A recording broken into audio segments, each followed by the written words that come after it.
Salute, salute, salute. Shout out to everybody in the building, man. We got uh Tyler Robinson making his first courthouse appearance, guys, here in a second. And also the Utah County DA will most definitely be giving us a briefing. But right now, we checking out Cash Patel, basically testifying in front of the Senate or the House or whichever one of it is, probing to, basically giving a statement, y'all, about the things that he did in order to help capture Tyler Robinson, guys.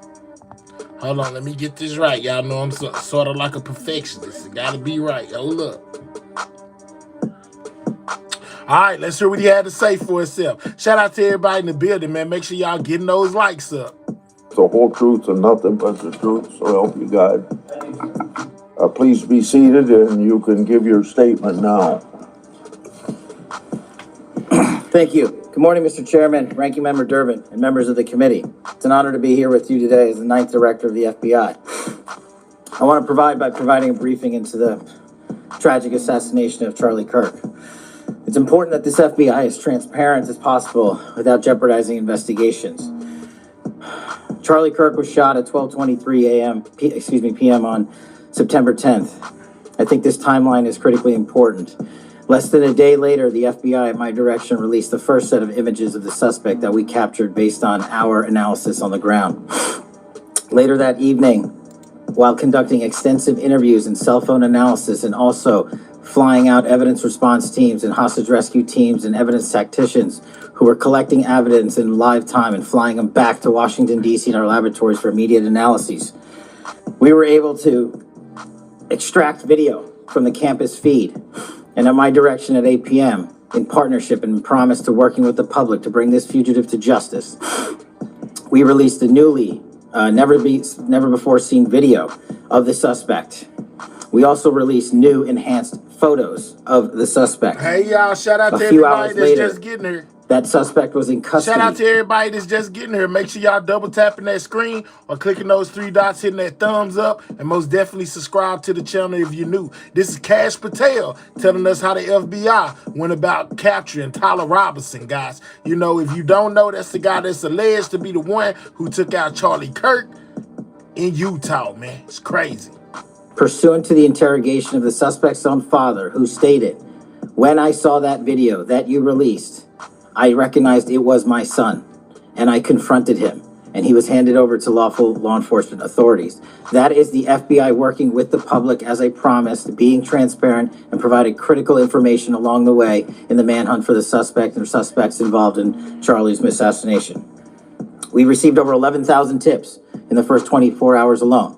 We received 16,000 submissions to our digital media enterprise and tip lines. That is a large number of material to go through. I want to thank President Trump and the Attorney General, Pam Bondi, for their unwavering support and commitment resources to this and all investigations. I also want to especially thank our colleagues in Utah, the Governor's Office, DPS, and the sheriffs out there. State and local law enforcement partnership has been a cornerstone since I took over at the FBI, and it was no different here. And our teams in Salt Lake City, our SACs out there across the country, our lab technicians in Quantico who raced to complete the evidence analysis so the public could have the answers they need. These people worked through the night without sleep for days on end. They are to be commended. They are not to be attacked. And many, many, many more people I don't have time to thank here today. But I do want to thank the American people especially. The mission of the FBI is for them and with them and by, with, and through them. And it's that mission and that ethos that I brought to this investigation and so many others, and that's why that suspect is in custody. We cannot do our job without the American public and credible reporting in the media, and that's why Tyler Robinson is in custody today, about to face charges. The last time I appeared before this committee was in January for my confirmation hearing.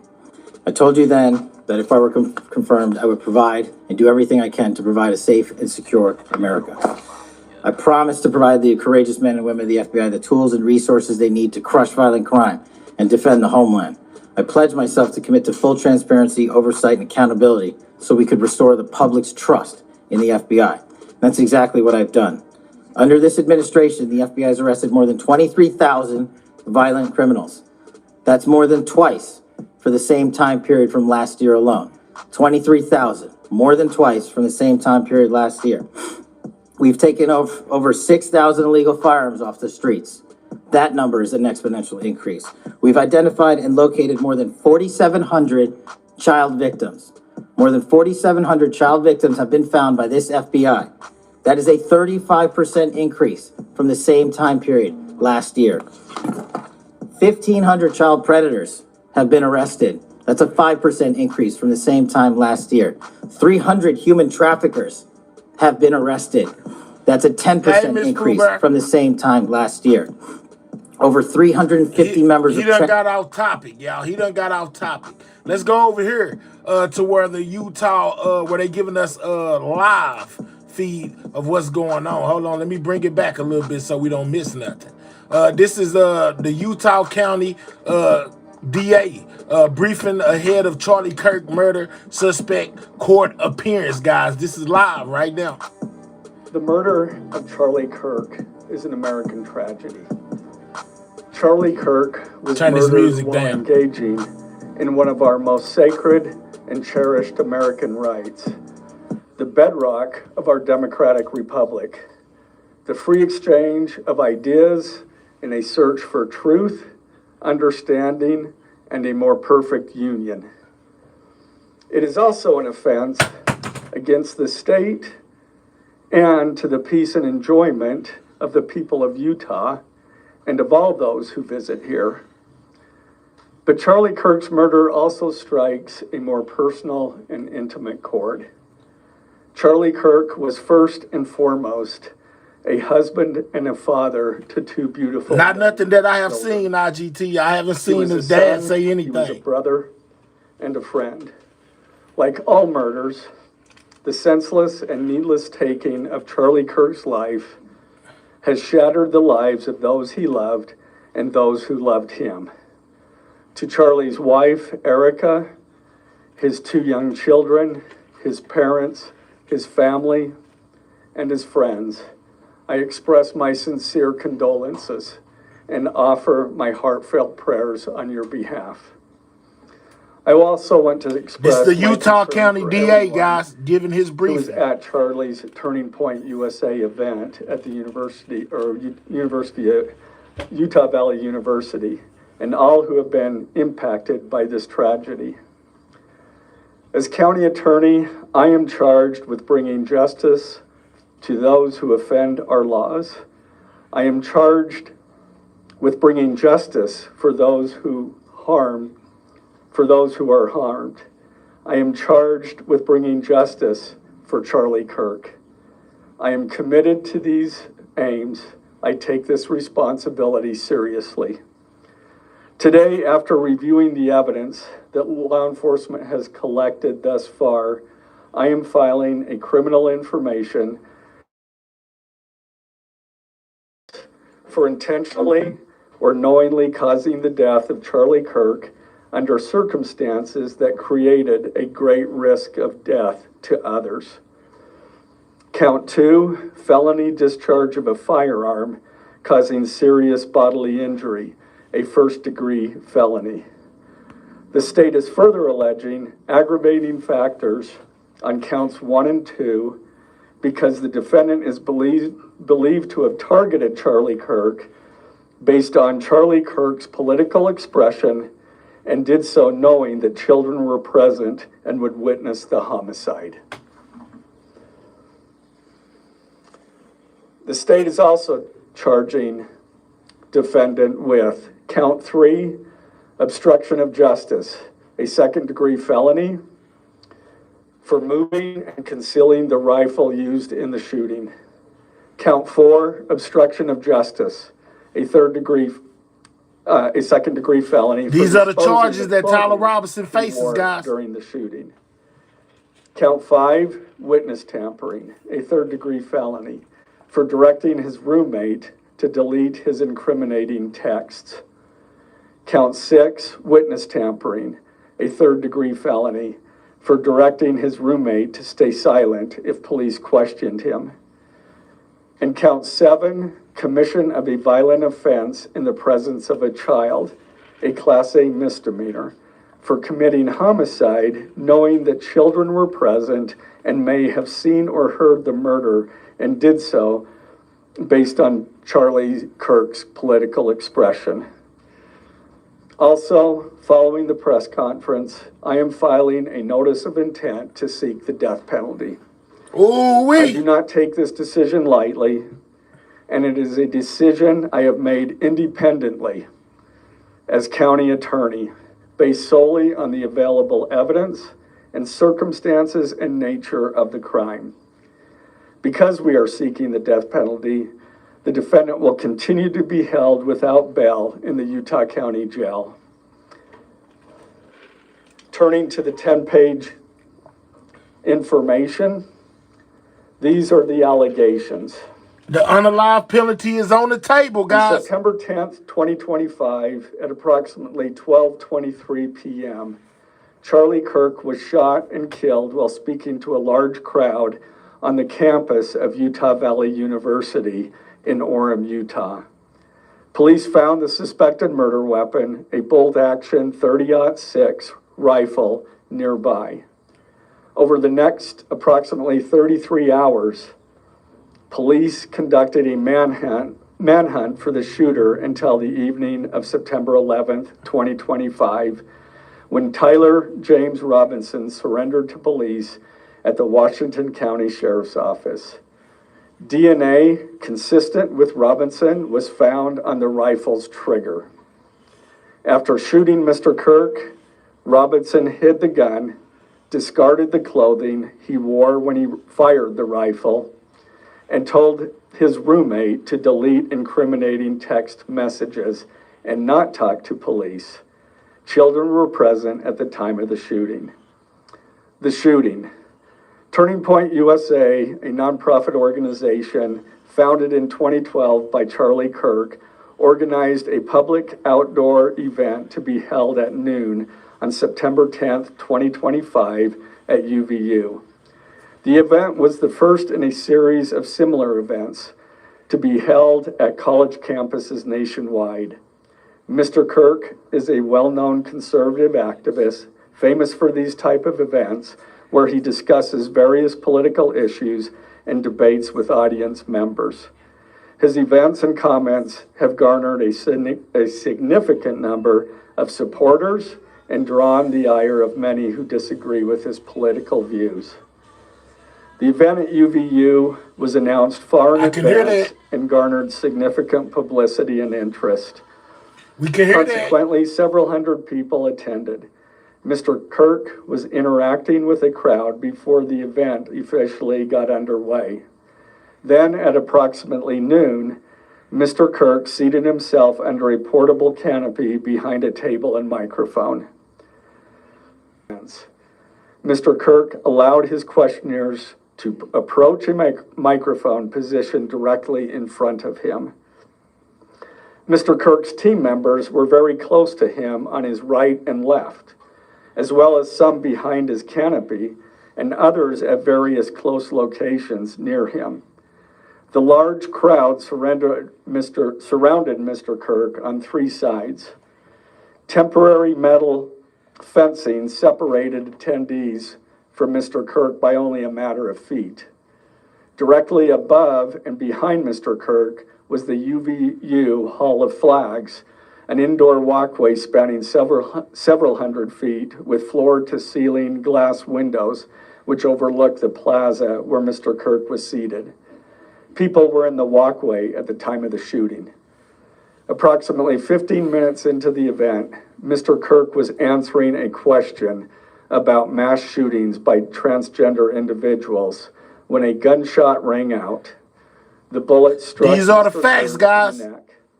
He slumped to the ground almost immediately. The bullet's trajectory passed closely to several other individuals beside Mr. Kirk, including the questioner who was standing directly in front of Mr. Kirk. Children were visible near Mr. Kirk's stage when he was shot. Mr. Kirk was rushed to a nearby hospital where he was declared deceased. The medical examiner's report is still pending. So UVU surveillance. So at the moment of the shot, a UVU police officer was watching the crowd from an elevated vantage point. As soon as he heard the shot, he began to scan the area for threats. Believing the shot came from a rifle because of its sound, he looked for potential sniper positions. He noted a roof area approximately 160 yards away from Mr. Kirk as a potential shooting position and rushed there to look for evidence. The suspected shooting position is adjacent to an open, publicly accessible walkway. To access the suspected location, a person must climb over a railing and then drop to the roof only slightly below. The UV officer climbed over the railing and down onto the roof. He then walked to the suspected shooting position and confirmed a clear shooting corridor between the position and Mr. Kirk's seat. He also noticed markings in the gravel rooftop, consistent with a sniper having lain on the roof, impressions in the gravel potentially left by the elbows, knees, and feet of a person in a prone shooting position. Police reviewed surveillance from the camera covering the roof and discovered that it recorded an individual dressed in dark clothing cross the railing from the public walkway and drop onto the roof at approximately 12:15 p.m.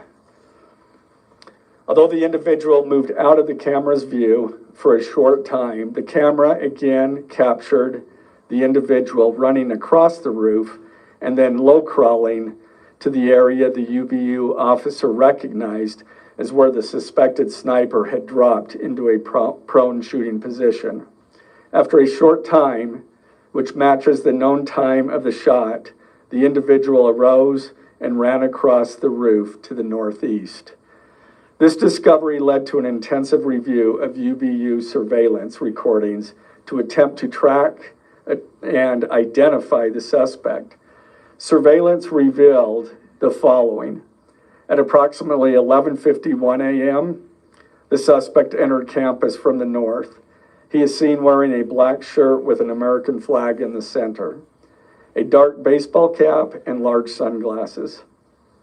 Throughout the surveillance, the suspect keeps his head down and rarely raises his head enough to get a clear image of his face. As he proceeds across the... Please double tap that screen, y'all. Get the likes up past 100. Or click the three dots and hit that thumbs up. That's how you hit the like button. Most definitely subscribe to the channel if you're new. This is a Utah DA speaking on the Charlie Kirk situation and Tyler Robinson's first court appearance. Campus, he is seen walking with an unusual gait. The suspect walks with very little bending in his right leg, consistent with a rifle being hidden in his pants. This unusual gait continues until the suspect is seen crossing the railway off the open walkway and onto the roof, where he leaves the camera's view. A camera later captures the suspect as he runs across the roof to the suspected shooting position. Immediately after the shot was fired, a camera captures the suspect running across the roof carrying an item whose shape is consistent with a rifle. The suspect is then seen climbing down from the roof. He appears to drop the item he was carrying as he hits the ground in a controlled fall. He then picks up the item and runs toward the northeast end of campus. Expanded crime scene investigation. Law enforcement officers followed the suspect's escape path to the northeast end of campus, where they believe the suspect left campus and entered a wooded area. In that wooded area, investigators found a bolt-action rifle wrapped in a towel. The rifle contained one spent round and 3 unspent rounds. This is consistent with the facts officers observed at the time of and immediately after the shootings. No shell casings were found on the roof, suggesting a bolt action rather than an auto-loading weapon, and only a single round was fired. Each round in the rifle contained an etched inscription as follows. The fired cartridge. was etched, "No Tice's bulge, OWO, what's this?" The second cartridge that was again not spent, the last three were not spent, were not fired. The second, "Hey Fascist, catch," with arrow symbols. The third cartridge, "Oh Bella Ciao, Bella Ciao, Bella Ciao, Ciao Ciao." The fourth cartridge, "If you read this, you are gay, LMAO." The rifle, ammunition rounds, and towel were sent for forensic processing. DNA consistent with defendant was found on the trigger, other parts of the rifle, the fired cartridge casing, 2 of the 3 unfired cartridges, and the towel. Law enforcement was unable to immediately locate the shooter, so they published photos of the shooter from the UVU surveillance cameras and asked for the public's help to identify him. Meanwhile, law enforcement continued to try to identify the shooter through other means. The Washington County investigation. On the evening of September 11th, 2025, as law enforcement continued their investigation, Tyler James Robinson went to the Washington County Sheriff's Office with his parents and a family friend to turn himself in. Robinson's mother stated that the following to police. On September 11th, 2025, the day after the shooting, Robinson's mother saw the photo of the shooter in the news and thought the shooter looked like her son. Robinson's mother called her son and asked him where he was. He said he was at home sick and that he had also been at homesick on September 10th. Robinson's mother expressed concern to her husband that the suspect shooter looked like Robinson. Robinson's father agreed. Robinson's mother explained that over the last year or so, Robinson had become more political and had started to lean more to the left, becoming more pro-gay and trans rights oriented. She stated that Robinson began to date his roommate, a biological male who was transitioning genders. This resulted in several discussions with family members, but especially between Robinson and his father, who have very different political views. In one conversation before the shooting, Robinson mentioned that Charlie Kirk would be holding an event at UVU, which Robinson said was a stupid venue for the event. Robinson accused Kirk of spreading hate. Robinson's father reported that when his wife showed him the surveillance image of the suspected shooter in the news, he agreed that it looked like their son. He also believed that the rifle that police suspected the shooter used matched a rifle that was given to his son as a gift. As a result, Robinson's father contacted his son and asked him to send a photo of the rifle. Robinson did not respond. However, Robinson's father spoke on the phone with Robinson. Robinson implied that he planned to take his own life. Robinson's parents were able to convince him to meet at their home. As they discussed the situation, Robinson implied that he was the shooter and stated that he couldn't go to jail and just wanted to end it. When asked why he did it, Robinson explained there is too much evil and the guy, referring to Charlie Kirk, spreads too much hate. They talked about Robinson turning himself in and convinced Robinson to speak with a family friend who is a retired deputy sheriff. At Robinson's father's request, the family friend met with Robinson and his parents and convinced Robinson to turn himself in. The family friend spoke to police and reported telling Robinson that it would be best if he brought all evidence with him to the sheriff's office to avoid police having to search his parents' home.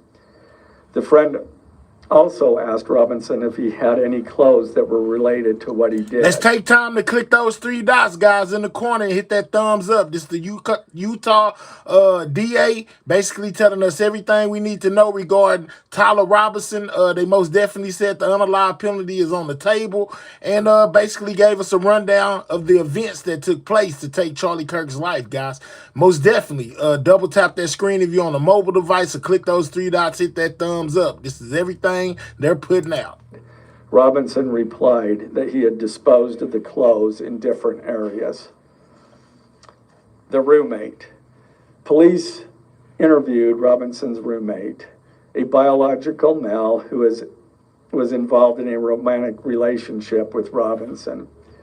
The roommate told police that the roommate received messages from Robinson about the shooting, and he did provide those messages to police. On September 10th, 2025, the roommate received a text message from Robinson which said, "Drop what you're doing, look under my keyboard." The roommate looked under the keyboard and found a note that stated, quote, "I had the opportunity to take out Charlie Kirk, and I'm going to take it." Police found a photograph of this note. The following text exchange then took place. After reading the note, the roommate responded, "What? You're joking, right?" Robinson, "I am still okay, my love, but I'm stuck in Orem for a little while longer yet. Shouldn't be long until I can come home, but I gotta grab my rifle still. To be honest, I had hoped to keep this secret till I died of old age. I am sorry to involve you." Roommate, "You weren't the one who did it, right?" Robinson, I am. I'm sorry." Roommate, "I thought they caught the person." Robinson, "No, they grabbed some crazy old dude, then interrogated someone in similar clothing. I had planned to grab my rifle from my drop point shortly after, but most of that side of town got locked down. There's the confession, it's guys. Quiet, almost enough to get out, but there's one vehicle lingering." Roommate, "Why?" Robinson, "Why did I do it?" Roommate, "Yeah." Robinson, "I had enough of his hatred. Some hate can't be negotiated out. If I am able to grab my rifle unseen, I will have left no evidence. Going to attempt to retrieve it again. Hopefully they have moved on. I haven't seen anything about them finding it." Roommate, "How long have you been planning this?" Robinson, "A bit over a week, I believe. I can get close to it, but there is a squad car parked premeditated, right by guys. I think they already swept that spot, but I don't want to chance it." Robinson again, "I'm wishing I had circled back and grabbed it as soon as I got to my vehicle. I'm worried what my old man would do if I didn't bring back Grandpa's rifle. IDEK if it's had a serial number, but it wouldn't trace to me. I worry about prints. I had to leave it in a bush where I changed outfits. Didn't have the ability or time to bring it with. I might have to abandon it and hope they don't find prints. How the F will I explain losing it to my old man? Only thing I left was the rifle wrapped in a towel. Remember how I was engraving bullets? The F in messages are mostly a big meme. If I see notice bulge UWU on Fox News, I might have a stroke all right. I'm gonna have to leave it. That really effing sucks. Judging from today, I'd say Grandpa's gun does just fine, IDK. I think that was a $2K scope. Wink, wink.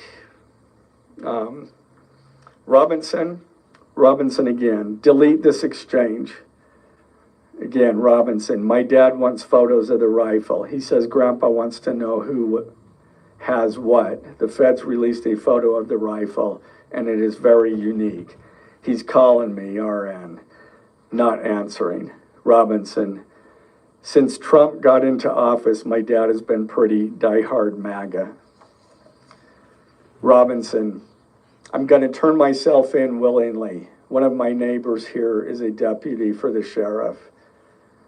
Again, you are all I worry about, love. That came from Robinson. Roommate, I'm much more worried about you.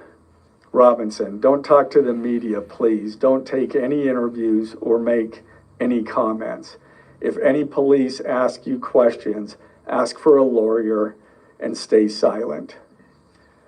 The search for Robinson's residence. Police executed a search warrant on Robinson's residence. We find out that this was premeditated, guys. Wow. He planned this a week in advance. During that search, police discovered a shell casing with etchings like the etchings found on the shells in the rifle near UVU. Police also found several target boards with bullet holes in Robinson's home. Now, as I stated in the beginning, when I read those allegations, these are allegations. And like the evidence set forth in this statement, those allegations, what you've heard from the media, even from state and federal officials, has not been tested in the crucible of a jury trial. I understand the public's desire to know the facts. My own family members have pressed me for information. Why are we reluctant to share the details of the investigation itself and comment on the case? Because I want to ensure a fair and impartial trial. I became a prosecutor because of my love for the ideals of this great country and the principles embedded in our Constitution. The free exchange of ideas and opinions is critical to this great American experiment, but so too are the protections afforded to the accused found in the Fifth and Sixth Amendments. The right against self-incrimination, the right to a speedy and public trial, the right to the effective assistance of counsel, the right to confront one's accusers, and the right to compel the attendance of witnesses. And perhaps most importantly, under our Constitution, the accused is presumed innocent until we, the state, prove to an impartial jury of defendant's peers his guilt beyond a reasonable doubt. That jury cannot rely on our allegations, on what they hear in the news, or on what they hear from a public official.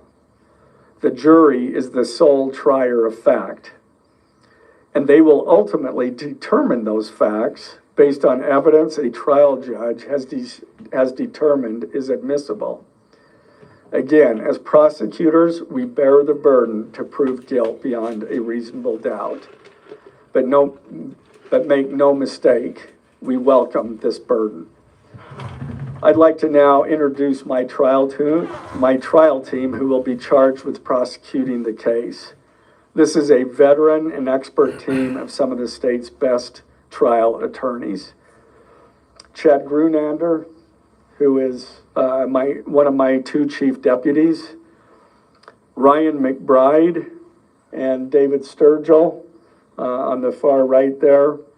And those two were very much involved in preparing search warrants, did a phenomenal job, worked day and night to see that accomplished well after he was, Robinson was taken into custody. Also, Lauren Hunt, she is one of our special victims prosecutors, and Chris Ballard, my second chief deputy, who will be handling motions. I'm going to explain just the procedural steps. We're not a grand jury. We don't have a grand jury system like the federal courts do. It's a preliminary hearing system. So the arrest and filing of the criminal information are merely the first steps in the criminal justice process. Today at 3 p.m., the defendant will appear before a judge in the Utah 4th District Court for his first appearance to be informed of these charges and to ensure that he has an attorney to represent him. And we will be there, guys. The hearing will be brief. the judge will conduct that first appearance virtually via WebEx. This is not unusual. In the 4th District, all felony first appearances for defendants who are in custody are held virtually. A link to that hearing is available for media on the Utah State Courts X account at Utah State Courts. Now, following defendant's first appearance, at 3 o'clock Utah he will be time, entitled to a preliminary hearing. At that hearing, the state will be required to show probable cause that defendant committed the crimes. The purpose of the preliminary hearing is not to determine guilt, but simply to assure the court that the prosecution has enough evidence to proceed to trial. If a judge finds probable cause and binds the case over for trial, an arraignment hearing will be held. At that hearing, a judge will again inform defendant of the charges against him and require him to enter a plea to each charge. The next step following the arraignment is an opportunity for the parties to file any relevant motions and then ultimately the trial itself. This case has generated a tremendous amount of interest. It'll be 4 p.m. Central Standard Time. The public's desire for information is understandable, but it bears reiterating that this case will be tried in a court of law consistent with our Constitution, not the court of public opinion. Thus, we will only discuss the case with the press occasionally. It will not be a day-to-day or even week-to-week occurrence, but we will only do so in a manner as not to jeopardize the fair trial process. Before I conclude, I want to express my appreciation for the tireless work of our local, state, and federal law enforcement officers. They have an extremely difficult, dangerous, and often thankless job. I'm proud to acknowledge the exceptional work they do every day, and particularly their work on this case. It was truly a marvel to witness. Their skilled work and dedication have brought us to this point. I'm also grateful for the leadership demonstrated by Bo Mason, the Commissioner of the Utah Department of Public Safety, FBI Special Agent in Charge Rob Bowles, Utah County Sheriff Mike Smith, our local police chiefs, and Felice John Vitti, the acting U.S. Attorney for the District of Utah. I'm also grateful for the support of our Governor, Spencer Cox, and our Attorney General, Derek Brown, who is standing behind me today and has offered his support and resources as we proceed to trial. Finally, I want to thank our Utah County Commissioners, Amelia Powers Gardner, Brandon Gordon, and Skylar Beltran. They too have pledged to assist with the resources needed to successfully prosecute this case. I will now take a few questions. For questions, ladies and gentlemen, just really fast, if you could identify yourself and what organization. Yeah, thank you. Okay.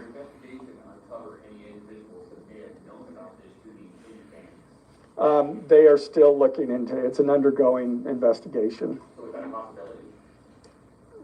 They haven't ruled that out.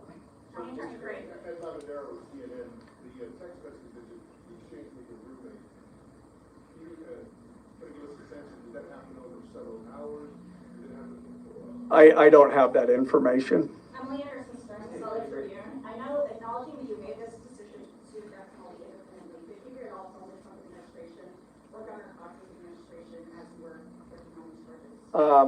I talked to officials from both administrations, but I was not pressured to make a decision. IGT is putting all the counts into the chat if y'all are wondering what he's being charged with, and they are seeking the unalived penalty, guys. Do you have any indication that transgender issues played a role in the motivations for this shooter?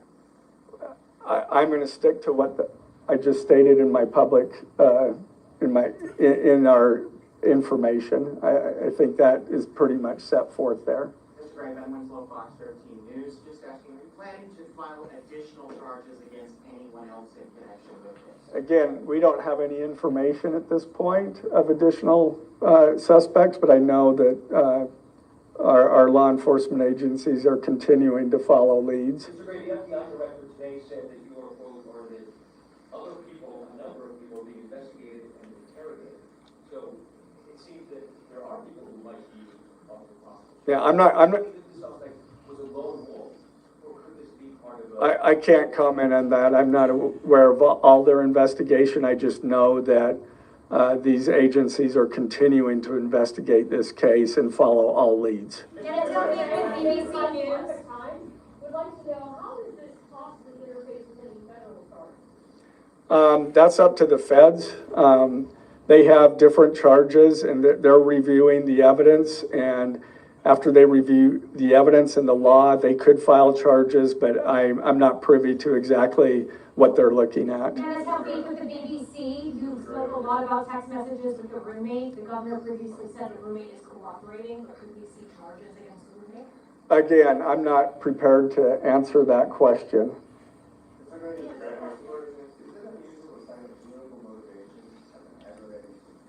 It's part of our code, and so we charge that. For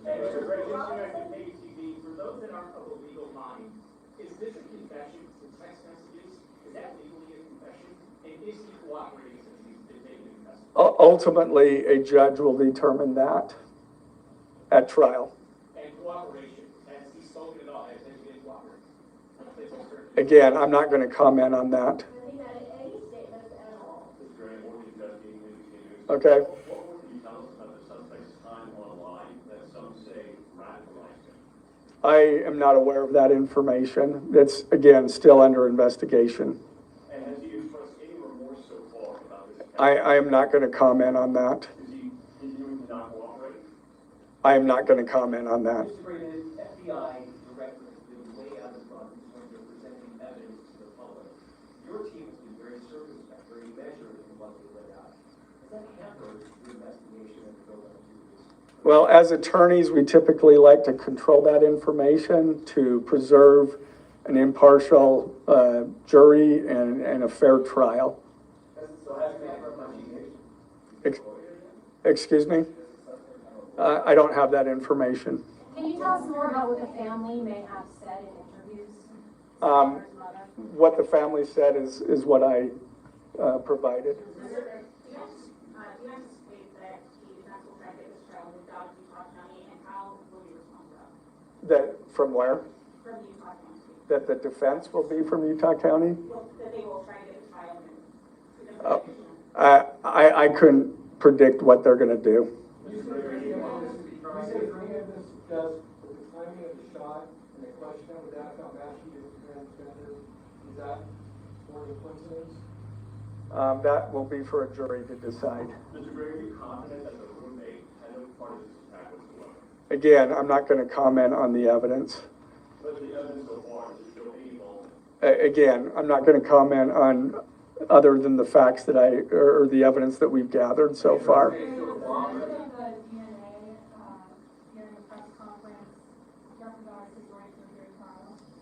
I don't believe so. This is part of a public document that we have to file as we file a criminal information. We have to file a probable cause statement. That's a public document, and so we're comfortable with that. Are his parents and the roommate still cooperating? I'm not going to comment on that either. The FBI has said that the suspect had a hatred of Kirk. What else can you share about that? I can't share any more than what I've already said. This was an incredibly precise shot. Do you have any evidence that he went places to practice or have practiced movements before the shooting that's giving you insight into how he prepared? The evidence that I'm willing to share is what I just read in our statement, and it's in the Gentlemen, information. I'm afraid we're going to have to cut it off there. Okay. Yeah. I'm not going to comment on that. Okay, thank you, ladies and gentlemen. All right, so that was the Utah DA, guys, basically telling us everything they have, what they are pursuing with Charlie Kirk, guys. I mean, with Tyler Robinson. Basically, they will be seeking the unalived penalty. They charged him with like 7 charges. Man, this is crazy, y'all. Cash Patel once again had to go in front of the Senate, y'all, and basically he spoke on this situation. They asked him a bunch of questions, trying to get insight, basically on what the FBI did in order to get this whole thing under control. Hold on, let me get to it. Here he goes. Let's see what Cash Patel had to say. Foreign terrorist organization, have been arrested, and we have 42 ongoing cases. That is a 250% increase from the same time last year. The highest amount I've captured in 7 months than my predecessor did during the entirety of the Biden administration. Those are real results, and the credit is to the men and women at the FBI. We've been able to achieve these results because the FBI recognizes violent crime doesn't just happen in Washington, D.C. That's why one of my first decisions as a director was to get the people, the Bureau's professional staff, out to the field. And we've done that with great speed. And every single one of your districts and states has received a plus-up of FBI personnel, agents, and special operators to the tune of almost 1,000. We did that because crime had unexpectedly and unacceptably exploded across the country. In fact, one of the stats that the American people should thank the FBI the most for is we are on track to have the lowest murder rate in modern American history. The lowest murder rate by double-digit percentages. A major factor in the drop of this violent crime is the FBI's flagship Operation Summer Heat. We used this initiative at the direction of the President and the Attorney General, surging resources to our major and mid-major cities across America, conducting intelligence-based operations to target the worst of the worst, to target the gangs, to target the transnational organizations, to target the TCOs, and to target the drug trafficking cartels. And we have taken them out city by city. There's a lot of work left to be done, but we're off to a great start. Just ask the citizens of Seattle, Miami, Memphis, Charlotte, Chicago, and so many more places, specifically New Orleans and Nashville. Because I'm only interested in the Tyler Robinson situation when it comes to him speaking. So let me get over there. Let me get over here to where he basically spoke on the whole situation. Hold on, because he was questioned. Caught the assassin within 48 hours, did you not? I believe that timeline's correct, Senator. Congratulations. Sometimes we miss the forest for the trees. Good work.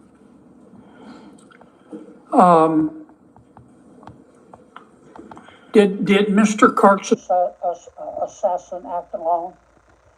As I've said since the beginning, Senator, it is very much an ongoing investigation, and I can't speak to the state charges. That's for the state to address on their own, but we are providing them with the same investigatory. This is Cash Patel, the FBI director, on basically what took part with Charlie Kirk and whether or not Tyler Robinson was acting alone or not, as well as other questions that he was asked by the Senate, guys. Double tap that screen, continue to get the likes up, subscribe to the channel if you're new.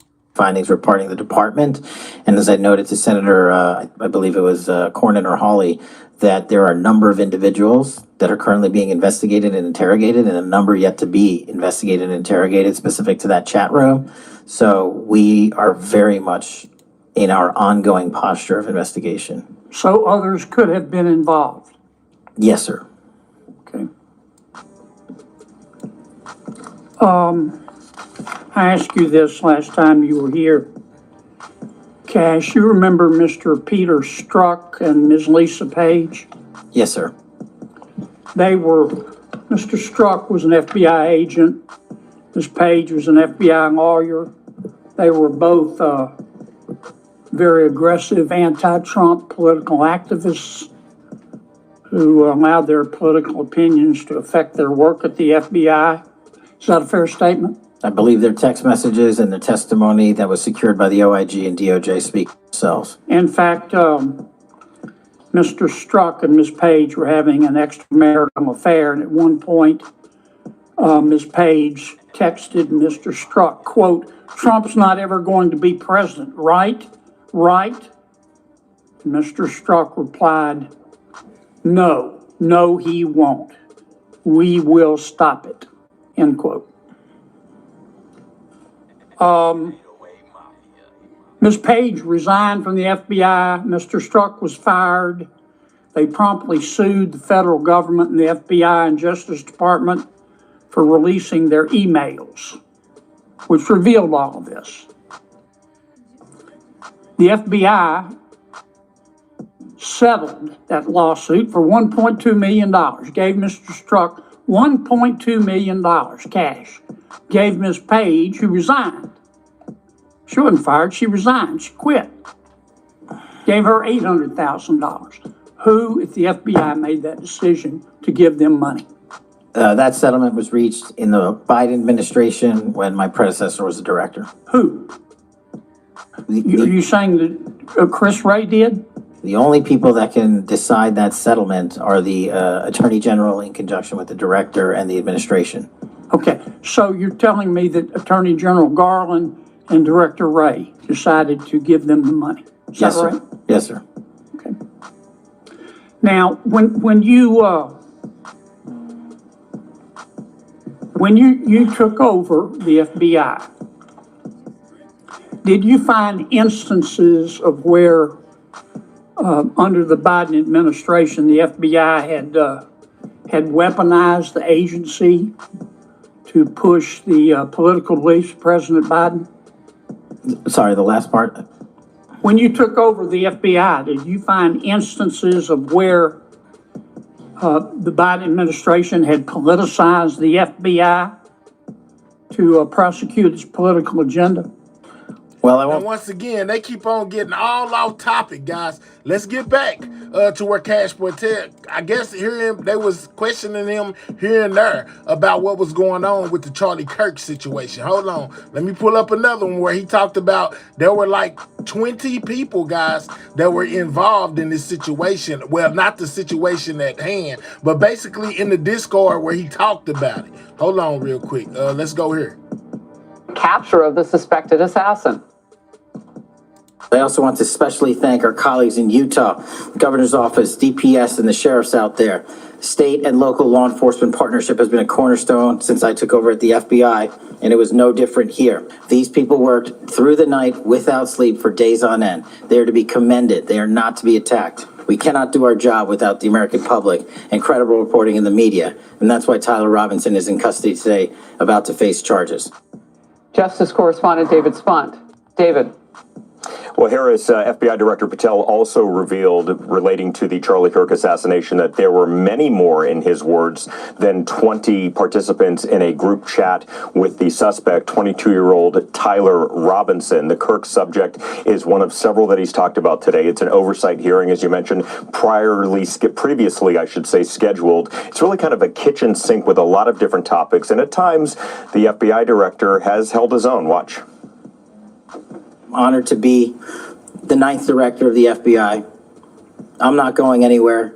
If you want to criticize my 16 years of service, please bring it on. Over to you. Now, relating to Charlie Kirk and Turning Point USA, Judiciary Committee Chairman Senator Chuck Grassley announced that he has some new info to show that Kirk's Turning Point USA was part of the investigation by then Special Counsel Jack Smith into President Trump's alleged attempts to overturn the 2020 election. Now, Patel, also Harris, discussing the Jeffrey Epstein case and what is perceived to be, from Republicans and Democrats, a lack of transparency by both the FBI and Justice Department into that case. Watch this. I'm here to testify that the original sin in the Epstein case was the way it was initially brought by Mr. Acosta back in 2006. The original case involved a very limited search warrant or set of search warrants and didn't take as much investigatory material as it should have seized. If I were the FBI director then, it wouldn't have happened. Mr. Acosta, as he's referring to, is Alex Acosta, the former U.S. attorney in Florida who gave Jeffrey Epstein a plea deal, a non-prosecution agreement back in 2008. A lot of people are saying that this was the big break that Trump needed to distract people from the Epstein files, allegedly. What y'all think about that? Avoided jail. Acosta was then appointed President Trump's labor secretary during his first term. He resigned in 2019 when Epstein was found dead, and the news began bubbling up then. Patel facing several questions on several topics, and he'll do it all again tomorrow in front of the House. But this is the first real time we're hearing from him at length, taking a lot of questions, especially from Democrats. Back to you. All right. Glad you were all over it. David Spunt, thank you very much. Thanks. Nicole Parker, former FBI special agent and Fox News contributor. Josh Ritter, criminal defense attorney, also a Fox News contributor. Great to see you both. Josh, I'm going to come to you first, and please set the table for us. So this is an important day. We'll see the suspect, Tyler Robinson, via live video. Yes, in Utah, they refer to it as his first felony appearance. We might otherwise know it as an arraignment, but he's going to be formally charged today. We're going to understand what those charges are. And we expect is what was in the arrest affidavit, that it will be weapons charges, obstruction charges, but most importantly, aggravated murder. And I say most importantly because an aggravated murder charge in Utah opens up the opportunity for prosecutors to pursue the death penalty. Now, we may not hear whether or not they in fact intend to pursue the death penalty today. They can make that decision at a later time, but with that aggravated murder charge, that is open to them. Nicole, when we look at this case, there has just been a trove of information just dumped, and the public is seeing this too. What stands out to you that is critical to the charges against this person? First of all, I believe that the FBI and all law enforcement deserves major kudos. This is not an easy task. It is quite daunting, and the evidence is just pouring in. Every single thing has to be reviewed, Harris. I think that Discord messages are absolutely critical because it was conversations pre-offense and post-offense. And so, you know, this note that is allegedly now disappeared, but is in some sort of forensic evidence that he said, I have the opportunity to take out Charlie Kirk, and I have to do it because some things can't be negotiated with. That is just absolutely horrifying and disgusting, but that is key evidence. And what's crucial right now is that initially, you know, you've got witnesses coming in saying, hey, I was on this group chat.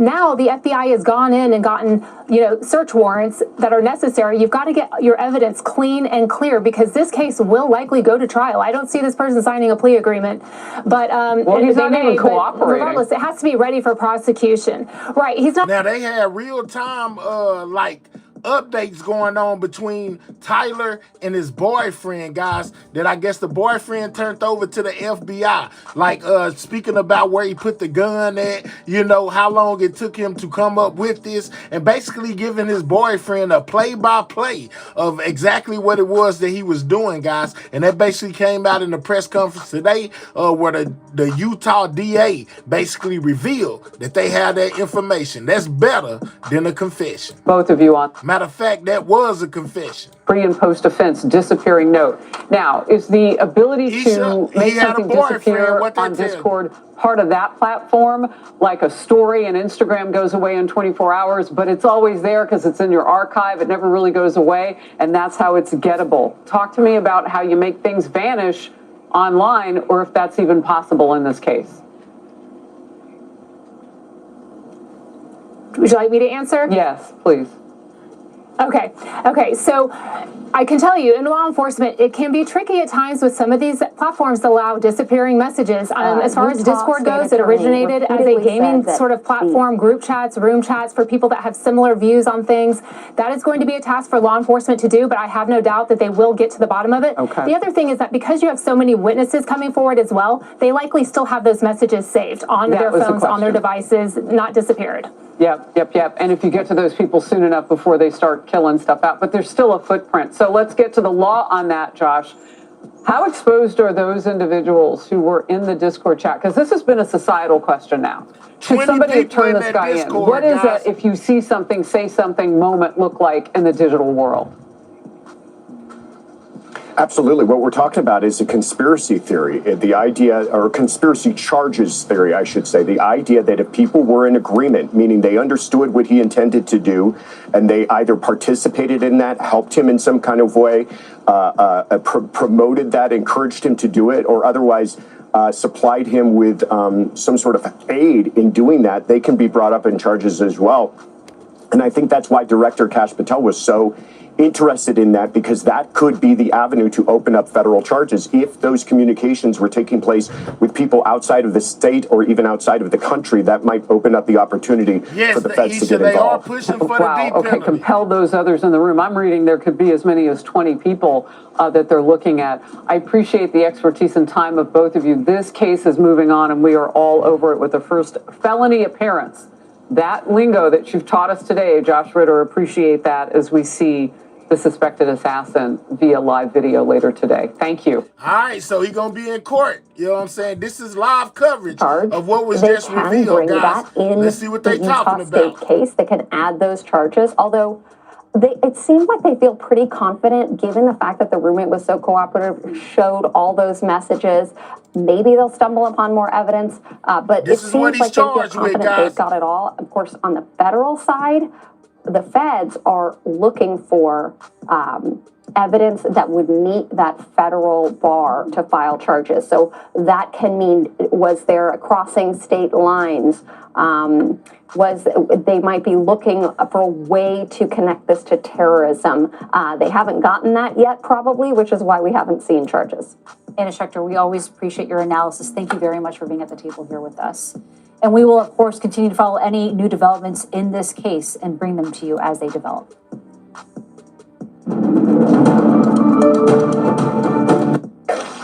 The evidence that the affidavit or the statement of facts was particularly noteworthy, John, because what's alleged here is a very granular set of messages between Tyler Robinson and Tyler Robinson's roommates, some of which I told y'all about the roommate, proven true in a court of law, are remarkably damning. They say here that Robinson told his roommate that he'd been planning this for a week, that he was trying to recover the rifle that was left behind in the wooded area near that building at UVU, and that he hated Charlie Kirk. The other issues here, as we prepare to hear from the courtroom, what happens when Tyler Robinson appears virtually for his first court appearance in about 2 hours, is who's his lawyer going to be? They'll be providing a federal defender if he doesn't hire his own. And what's the next step in the prosecution? All right, thank you so much, Scott. Now we turn to CBS News national correspondent Carter Evans, who is just at the press conference. Carter, in addition to those text messages that were read, we also heard about the possible motivation as Robinson's parents explain that he'd become more radical, more left-wing leaning. What struck you in this briefing?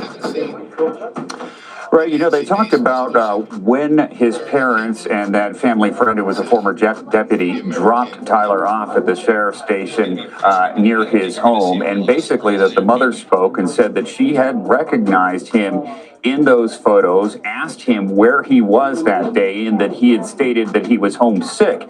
And then his mother was talking with his father, and his father agreed with her that it sure looked like him. And the description of the gun, he said to authorities, matched a gun that he had been given, or that Robinson had been given as a gift. Now, this apparently, according to what was just told to us here, was his grandfather's gun. So it was very, very familiar at that point to the family and others. And they found those 3 rounds inside the gun. They were inscribed. Now, when they went to his home, they also found bullets that were inscribed as well. Carter Evans, thank you. Reporting from the press conference at which we learned the 7 charges against Tyler Robinson. Our coverage will continue on CBS News 24/7, your local news, and tonight on the CBS Evening News. This has been a CBS News Special Report. I'm John Dickerson. It's crazy, y'all. From Provo, Tyler Robinson in connection with the murder of Charlie Kirk. We're also learning that prosecutors will seek the death penalty for Robinson as they announce those 7 charges against him, including aggravated murder, a capital charge. We're going to talk more about this. Let's bring in CBS News senior coordinating producer for crime and public safety, Anna Schechter, joining us now. This is crazy, y'all. This was a lengthy press conference. What were your biggest takeaways? Well, one, the added charges and a little bit more details about the charges we learned about yesterday, those preliminary charges. So aggravated murder, that's a capital offense.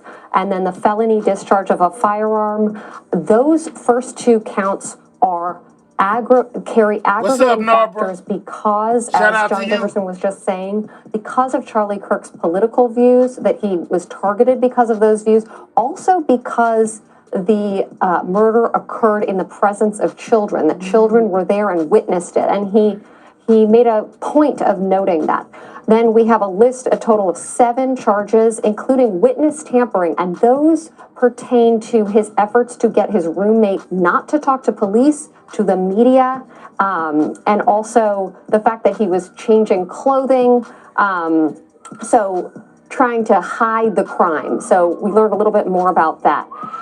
It was a fascinating press conference, Nancy. I was really surprised by how much information we got. We got the entire timeline and then a full text exchange immediately after the shooting between Robinson and his roommate, which essentially portrays him as being more worried about the gun that he left in the bushes. His grandfather's rifle. That's right. How am I going to tell my dad that I lost the rifle? And less worried that he just killed Charlie Kirk, who's a husband and father. And I think that Jeff Gray there, the Utah County attorney, laid that out just to present to the public the facts. There's been so much speculation. Let's just lay it out. There's also, you even heard reporters asking, is the roommate going to be charged? He might have wanted to just lay that out because those are the facts that he's dealing with. In that text exchange, it does not appear that the roommate had any prior knowledge. And essentially, it puts the blame solely on Robinson there. Now, the FBI continues to investigate.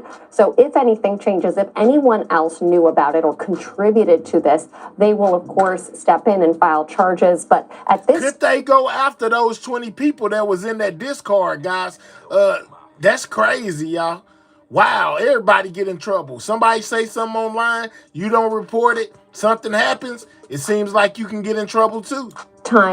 This is what they're working with. They're treating this as a state murder. We heard that right at the top. IGT said, I think they can. And when he was asked about federal charges or potential, terrorism charges that prosecutors might be looking into, he said he doesn't know anything about that, and he's not going to comment on any of the evidence. He basically laid out what he's working with. Yeah, absolutely, as their investigation continues. And I have plenty more questions, but first I'm going to turn things over now to Carter Evans, CBS News national correspondent there, who's inside that press briefing. He joins us now live. And Carter, you were inside the room. What were your biggest standout points inside that press conference? I think the main thing that I noticed is something that Anna already mentioned, which was shed some light into what he was thinking immediately after this shooting. And it clearly, at least according to the text from the roommate there, he was concerned about police finding that rifle and possibly finding fingerprints. He was also scared that he was going to see news about the inscription on the cartridges on one of the news stations here. And he said that that was a big concern to him. We also learned that the mother was one of the first ones to notice that the pictures that authorities had released looked a lot like her son. And she confronted her son and said, "Where are you?" And he said that he was homesick. His mother and father conferred and agreed that the picture definitely looked like him, and also that the description of the gun and the picture of the gun that police had released looked a lot like a gun that he had been given as a gift, and it turns out it was his grandfather's gun. And again, the text between the roommate and Robinson indicated that he was concerned about what he was going to tell his dad about losing that gun. And he was trying to recover that because it was the only evidence that he had left at the scene, or so he thought. But it turns out that is not the case. He did leave more evidence at the scene. He had some evidence, some DNA evidence on the rooftop where he was. There was a tremendous amount of surveillance video and those surveillance photos that did capture a photo of his face, and that is what led to him turning himself in the first place, and the fact that the FBI released those photos the day after Charlie Kirk's death. So we're getting a lot better picture of what happened in the moments following the shooting of Charlie Kirk and what this alleged shooter did afterward. And Carter, so much has been asked in the past week about what was the reason behind all of this, what was the motive, and prosecutors laid out, as you mentioned, a little bit more evidence, actually plenty more evidence. I know some of this has been trickling out in the past few days, but I thought what really also stood out for us here was that the cartridges apparently had etchings, according to the prosecutor. They're also talking about what Robinson's demeanor has been like in the past year in terms of changing according to his parents. Does that line up with what you've also heard on the ground and talking to people there? Yeah, that lines up with what we've heard, and it lines up with what we've heard all along. As you say, information has been trickling out all along, and this is just a confirmation of what we have been hearing over the last couple of days. But we did get a lot more detail with those text messages, and we got some more information about evidence that they found as well. Not only did they find bullet cartridges inscribed in the gun, but they also found bullet casings with similar inscriptions at his home, as well as a target that had been used for target practice.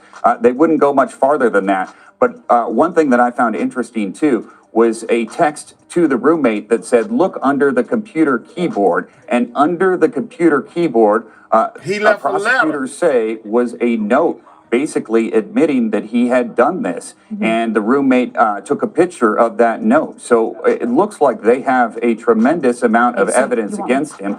The prosecution here was asked if his admissions to his parents and to his roommate will count as an admission of guilt in a court of law. And the prosecutor basically said that would be up to the jury.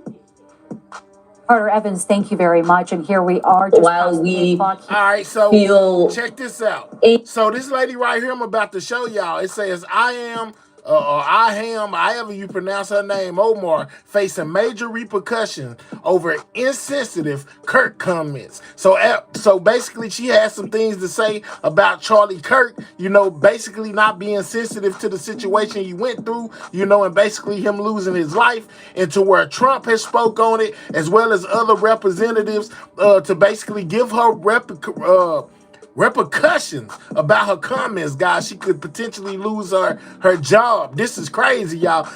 Is freedom of speech so free these days? I'm just saying, check this out. Ilhan Omar is facing serious backlash for bashing Charlie Kirk just a day after he was assassinated. Watch. Yeah, there is nothing more up,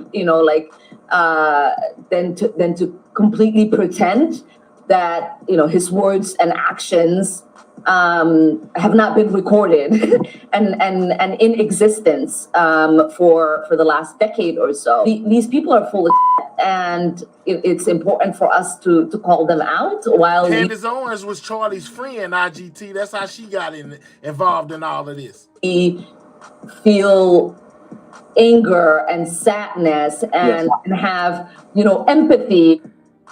There's nothing more blank up, Laura. There's nothing more than that. I mean, this is unbelievable. And there's more. But Omar is now pushing back on any criticism of what she said. Here's a quote. While I disagreed with Charlie Kirk vehemently about his rhetoric, my heart breaks for his wife and children. I don't wish violence on anyone. My faith teaches me the power of peace, empathy, and compassion. Really? Right-wing accounts trying to spin a false story when I condemned his murder multiple times is fitting for their agenda to villainize the left, to hide from the fact that Donald Trump gins up hate on a daily basis. Republicans in Congress are refusing to let her get away with it. Representative Nancy Mace, again, filing that resolution to censure Omar and strip her of all of her committee assignments. Whoa. Congressman Buddy Carter supports the move, and here's what he told Fox News Digital. No one who justifies the assassination of someone with different political views than them deserves to sit on a committee. And Ilhan Omar openly used language that incites violence toward her political opponents. Committees are for serious lawmakers, not hate-spewing politicians. And now President Trump is backing the resolution. I told y'all Trump said something. Ilhan Omar, after his assassination, called Charlie Kirk a reprehensible human being. Should she be stripped of her committee assignments? I think she's a disgraceful person. I think she's a disgraceful person, a loser. It's amazing the way those people from her area, maybe of the world, I don't know, they got here and they vote her in. It's hard to believe, but I think she's a disgusting person. Laura? Wow, She is a disgusting person. Anyone who doesn't wholeheartedly come out and say this is wrong and should never happen to anyone in America is disgusting. We were talking during the break, Smug, you were mentioning, you know, the reason that I think a lot of this has kind of festered on the left and within the Democrat Party, they don't seem to be able to call it out for what it is because there's a complete lack of leadership in this party. Why hasn't someone from their party come out, Harris, and said strongly, get up and do a press conference about this and say, we all need to be on board with condemning this and saying this is never acceptable in the United States of America. It is unbelievable that somebody can say that. But I think a lot of these people now are just trying to, I don't know, hold on to their followers or the people who support them. They don't want to upset these people. Someone was murdered in cold blood, and this is the response we get from a sitting member of Congress. Absolutely strip her of all of her privileges in Congress there. You ask the question of the day. Why not one Democrat, not even one, give a news conference and say this is not okay, this is not who we are, we can find out how to win. You know why? Because they don't think they can win. That's probably right. And they're so used to losing now that maybe they're right. Smug. We discussed this again on our upset of ruthless that came out today. The reason for this kind of lack of leadership on the Dems, they're scared of their grassroots. When their constituents are telling them, we want blood, we want violence, it's time communism. to act. Yeah, they're willing to do anything, and none of them are willing to speak up because they're scared of their grassroots. And then further, you're seeing Ilhan Omar, she knows what she's doing. She knows what she's doing. Her base wants that kind of viciousness, that dehumanization of conservatives, which is how we got in this place. Yeah, and you agree with that. You just said, yeah, she knows what she's doing. Yeah, look, she posted a video. Like, we just played some of her remarks. I can't read what was in this video that she posted. If you want to read it, you can go on Nancy Mace's Twitter feed, and she has the resolution, and it lists out everything said in this video about Charlie Kirk. But just to note how bad this video was, the video a sitting Congresswoman posted. It's crazy, y'all. A lot of people don't like Charlie Kirk, man. I've been hearing a whole lot of things that people had to say. He was most definitely a freedom of speech person himself. So it's crazy they trying to censor these people over their opinions and the things they have to say. But that looks like what's going on, man. This woman is looking to be stripped of all her duties behind her insensitive comments about Charlie Kirk, guys. Called him a reprehensible human being, a stochastic terrorist, and it went on and on and on to blame him for his own assassination. This is absolutely appalling. And when you look at the censure list, there have been 28 members of the House censured going back to 2000. And there are some bad actors on there, that's how I'll describe them, like Jamal Bowman, who pulled the fire alarm, Al Green for disrupting a joint session. You got Rashida Tlaib on there for false narratives regarding the Hamas attack on Israel, Adam Schiff. You got a bunch of bad actors. But if I could put a crown on someone's head and be, you are the queen of the most censured person in Congress, it would be Ilhan Omar. As bad as this list of items are, nothing is worse than celebrating the death of a young man who has 2 children. You belong nowhere near Congress. You should be censured, and it's a privilege resolution, which means it will come up before the end of this week. Do your job, Congress. Do your job, Democrats. Join and say, we will not tolerate this from a congressperson here. If this is just Republicans, I don't know what to say to you. Join with Republicans. Fix this. Yeah. Look, 2 things. I think it's a fallacy that the grassroots base is sort of considered a heavyweight, because I see it as simply a very vociferous, tiny minority. It's like we always talk about, where 90% of the bile on Twitter is because of 10% of users or less, right? It's the loudest voices. It's not the most voices. But I'm not quite sure, however, why she continues to win her reelection. So clearly there's enough for her to win. And I wonder if there's just simply a buffet of socialism there in Minnesota or everywhere else, right? If someone's the best of what's around. I agree with you wholeheartedly. I think her rhetoric and her actions, which to me speak louder than her sort of tepid apologies or comments that she feels, compassion for Charlie Kirk's widow now and children, that speaks louder. We know that there's an absolute poison there that has infected a lot. And you're right that the tone rolls downhill. So even if there's no leadership in the Democrat Party, regardless, Ilhan Omar, for example, is having an effect on her constituency, and somehow that they're thinking that it's okay. And the second point is that the New York Times, for example, just ran this morning an article about saying the silencing of Charlie Kirk's critics. making the point that it was all free speech. There is a stark difference between the constitutionality of free speech and your comments against the government and accountability in this world and in our society for saying atrocious things. We all have morality clauses in our employment contracts. The reality is you can't. Do y'all agree with what she's saying so far? You know, I think freedom of speech is freedom of speech. If one side is allowed to say whatever they want to say, then the other side should be allowed to say whatever they want to say.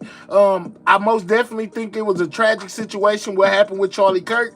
But like I said, he was a person that pushed for freedom of speech. So everybody is not going to have the same view every time. And people are going to oppose or go against what's the norm, man. Everybody's thinking process is not the same. It's just crazy, man. They censoring this lady in so many words, in my opinion.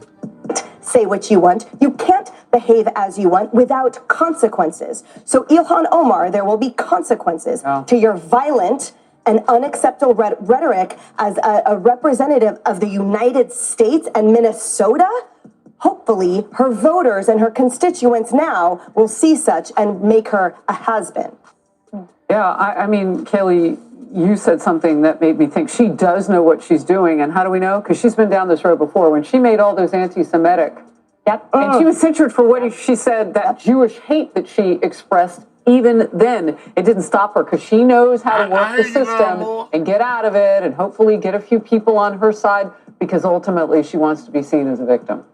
Hey everyone, I'm Emily. Hi, so that was a little bit on Miss Omar, guys. Looked like she's facing a lot of blowback about what she had to say, just like Charlie faced a lot of blowback from some of the things that he had to say. It's most definitely crazy, just something I thought should be brought to y'all attention. Now, more on this situation going on with Charlie Kirk and Pennsylvania. What's his name? I sure as heck will not. What is his name? I forgot his name. They done turned it off. Hold on, that ain't what I'm not trying to go there anyway. I wanted to see what they had to say. Hold up, let's go here. They announced those 7 charges against him, including aggravated murder, a capital charge. We're going to talk more about this. Let's bring in CBS News senior coordinating producer for crime and public safety, Anna Schechter, joining us now on set here. Anna, this was a lengthy press conference. What were your biggest takeaways? Well, one, the added charges and a little bit more details about the charges we learned about yesterday, those preliminary charges. So aggravated murder, that's a capital offense. And then the felony discharge of a firearm, those first 2 counts are carry aggravating factors because, as John Dickerson was just saying, Tyler Robinson confessed to killing was targeted because of those views. Also because the murder occurred in the presence of children, that children were there and witnessed it, and he made a point of noting that. Then we have a total of 7 charges, including witness tampering, and those pertain to his efforts to get his inmate not to talk to police, to the media, and also the fact that he was changing clothing, so trying to hide the crime. So we learned a little bit more about that. It was a fascinating press conference, Nancy. I was really surprised by how... All right, so we already heard that part right there, man. Now, we've been hearing about these 20 people in this Discord, guys, that Tyler was basically telling that he was going to do all of this. Let's see exactly what was said within this Discord. Let's find out more about this Discord, man. You know what I'm saying? We most definitely exercised the Copyright Act of 1976 for all videos played. This is for news reporting and educational purposes only, guys. Let's find out a little bit more about this Discord that Tyler was most definitely involved in, guys. Let's go. Charlie Kirk on Discord. That information was confirmed by the company. I take a look at what Robinson is alleged to have said and what else he and his friends were doing on the chat platform. Let's go. Was for his friends on Discord that he murdered Charlie Kirk. That news was first reported by the Washington Post late Monday afternoon, and a spokesperson for Discord confirmed to me that report was accurate. This news came as Discord has come under scrutiny. People have been wondering, what was Tyler Robinson discussing on Discord? Was he radicalized on the platform used widely by gamers? There are a lot of questions, and I'm going to answer all of them for you as best I can. But first, to Tyler's alleged confession. Last Thursday, the one-time straight-A student and scholarship recipient was in a group chat with a lot of people when he let them know they wouldn't be hearing from him any longer. The message Tyler sent, according to the Washington Post, said, "Hey guys, I have bad news for you all. It was me at UVU yesterday. I'm sorry for all of this. I'm surrendering through a sheriff friend in a few moments. Thanks for all the good times and laughs. You've all been so amazing. Thank you all for everything." Again, a Discord spokesperson confirmed the authenticity of these messages. Before Robinson's admission, one of the friends talked about seeing Kirk assassinated and said bro didn't deserve to go out like that. The next day, one of the people in the chat said they should pray for Tyler and his repentance, and then said, while some didn't agree with Kirk's... Sad, man. The man had kids, a wife. Most definitely prayers for Charlie Kirk's family, guys. Matter however you felt about him, it's a tragic situation, man. Most definitely sad he leaves behind, his kids and his wife, guys. Very sad, very sad. Back to this Discord situation. Stances, they should also pray for his family. The New York Times has reported that Tyler Robinson had joked with friends that the man in the surveillance photos and images released by the FBI and Utah DPS was his doppelganger, trying to get him into trouble. The FBI says it has evidence that Tyler Robinson wrote about killing Charlie Kirk. And we have evidence to show what was in that note, which is, and I'm going to summarize, basically saying, the suspect wrote it. Cash Patel, once again, man. It's crazy, y'all. Note saying, I have the opportunity to take out Charlie Kirk, and I'm going to take it. That note was written before the shooting. Evidence of its existence, we now have learned, existed before the shooting, was in the location in the suspect and partner's home. But we have since learned that the note, even though it has been destroyed, we have found forensic evidence of the note, and we have confirmed what that note says because of our aggressive interview posture at the FBI. A Discord spokesperson has confirmed to me that Robinson's roommate, who was also his romantic partner, discussed this note on Discord with another person, and that the note discussed retrieving the weapon and the bullets. A fired casing had notices bulge. So we find out that the boyfriend, guys, like I told y'all earlier, the boyfriend is the one that's spilling all the tea and most definitely cooperating with the authorities when it comes to this situation with Tyler. OWO, what's this written on it, which apparently originates from furry culture. Unfired casings had other sayings etched on them. Hey, fascist, catch, with an exclamation point. Another had, oh, bella ciao, ciao, ciao, which is an Italian anti-fascist song from the 1940s, which has become more popular now on TikTok. And finally, if you read this, you are gay, LMAO.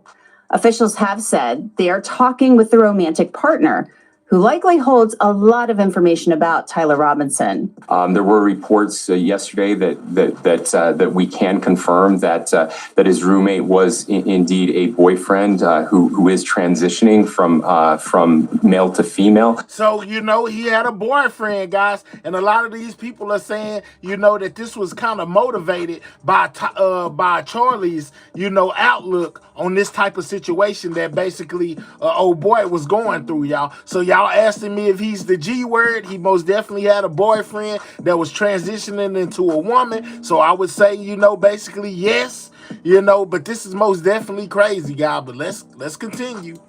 That's information that the FBI had mentioned yesterday.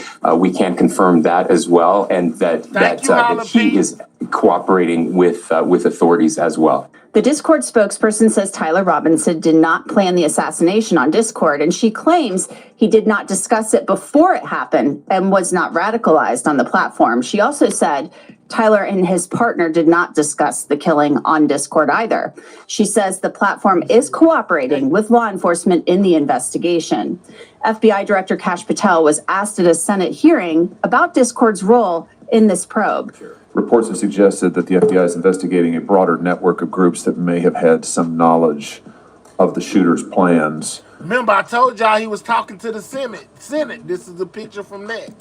Can you give us any details on that, following up what you already said in public? How's the FBI working to find other potential accomplices, folks who may have known about the shooter's plans, folks who may have encouraged him. Any update on any of that? So in terms of what we do for an interrogation perspective, we go and reach out to the family. We are 11 likes away from 500, guys. Can 11 more of y'all double tap that screen or click those 3 dots and hit that thumbs up, guys? Get us to 500 on that like button. And remember to subscribe to the channel if you're new. Community immediately, and we've conducted those investigations and interrogations with local law enforcement, and we're continuing to do that because those closest to the suspect are going to hopefully know the most about the suspect and his beliefs and his ideology. On top of that, unfortunately, it has been leaked that there was a Discord chat, and for those unfamiliar with it, it's a gaming chat room online that the suspect participated in. So what we're doing,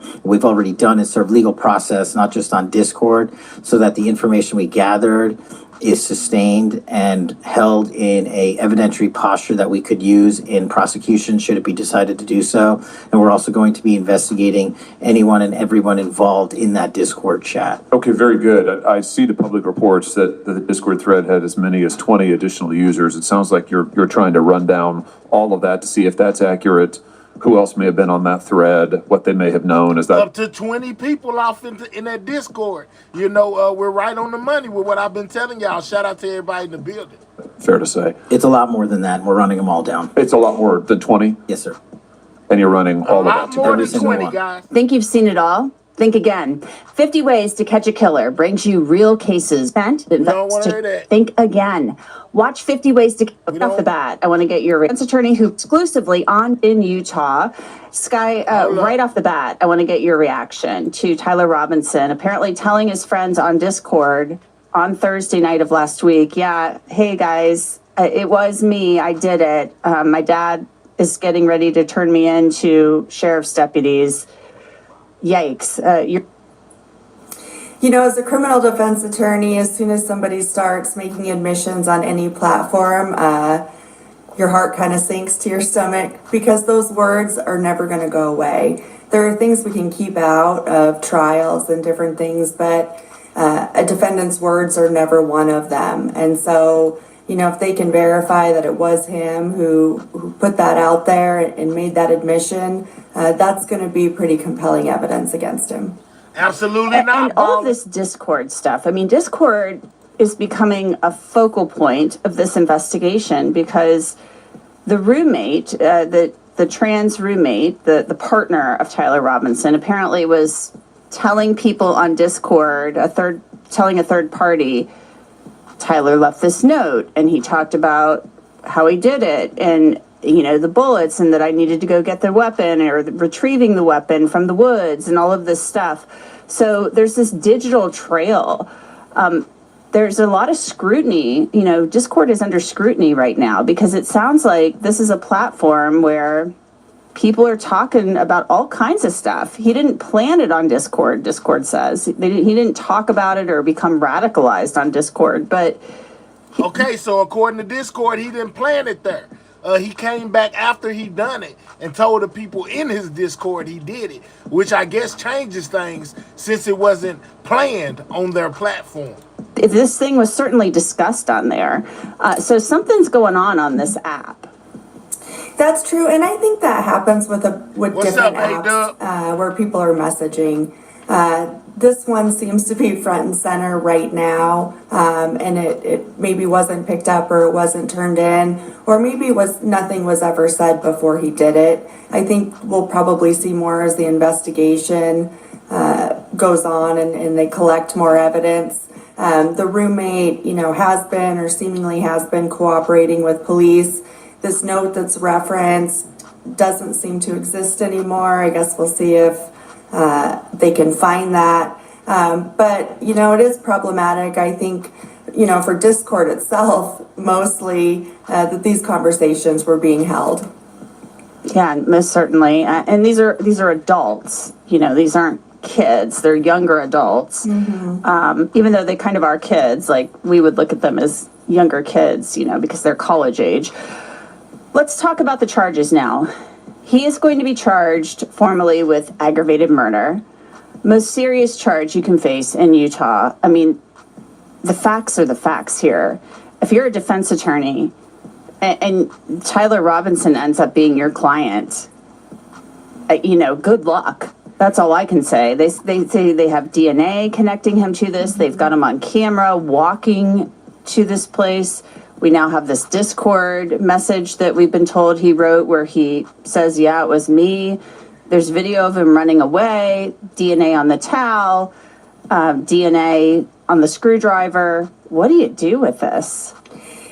This appears to be a tough case. I mean, as we all know, the things that come out early on, especially in probable cause affidavits and charging statements, are always the state's best evidence. We don't see the other evidence that... And just in case you just got here, they are most definitely seeking the unalived penalty in this case, according to the Utah DA, guys. May tend to disprove it. Now, in this case, it seems to be mounting very quickly, and that's the age we live in.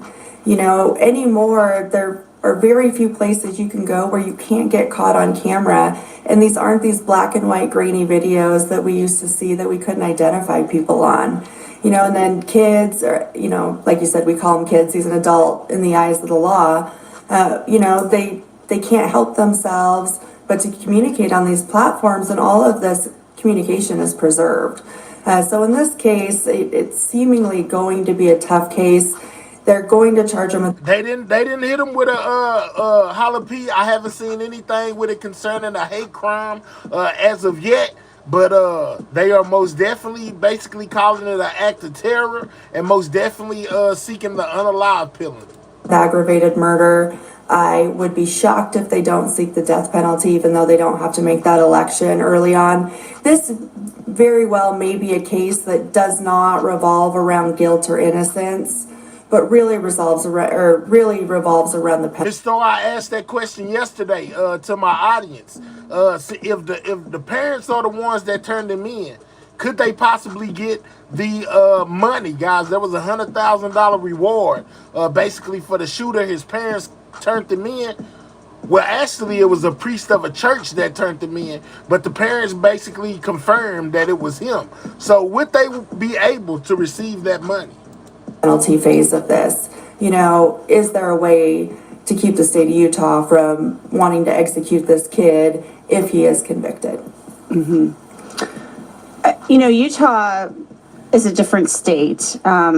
It seems to be a conservative state, but Utah County is Utah County. The prosecutor there will handle this case the way he sees fit, or the county attorney.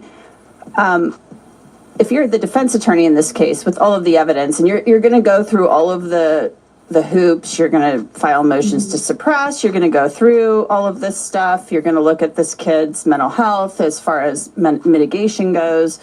We don't know about any mental health issues, but I wouldn't be surprised if there are some.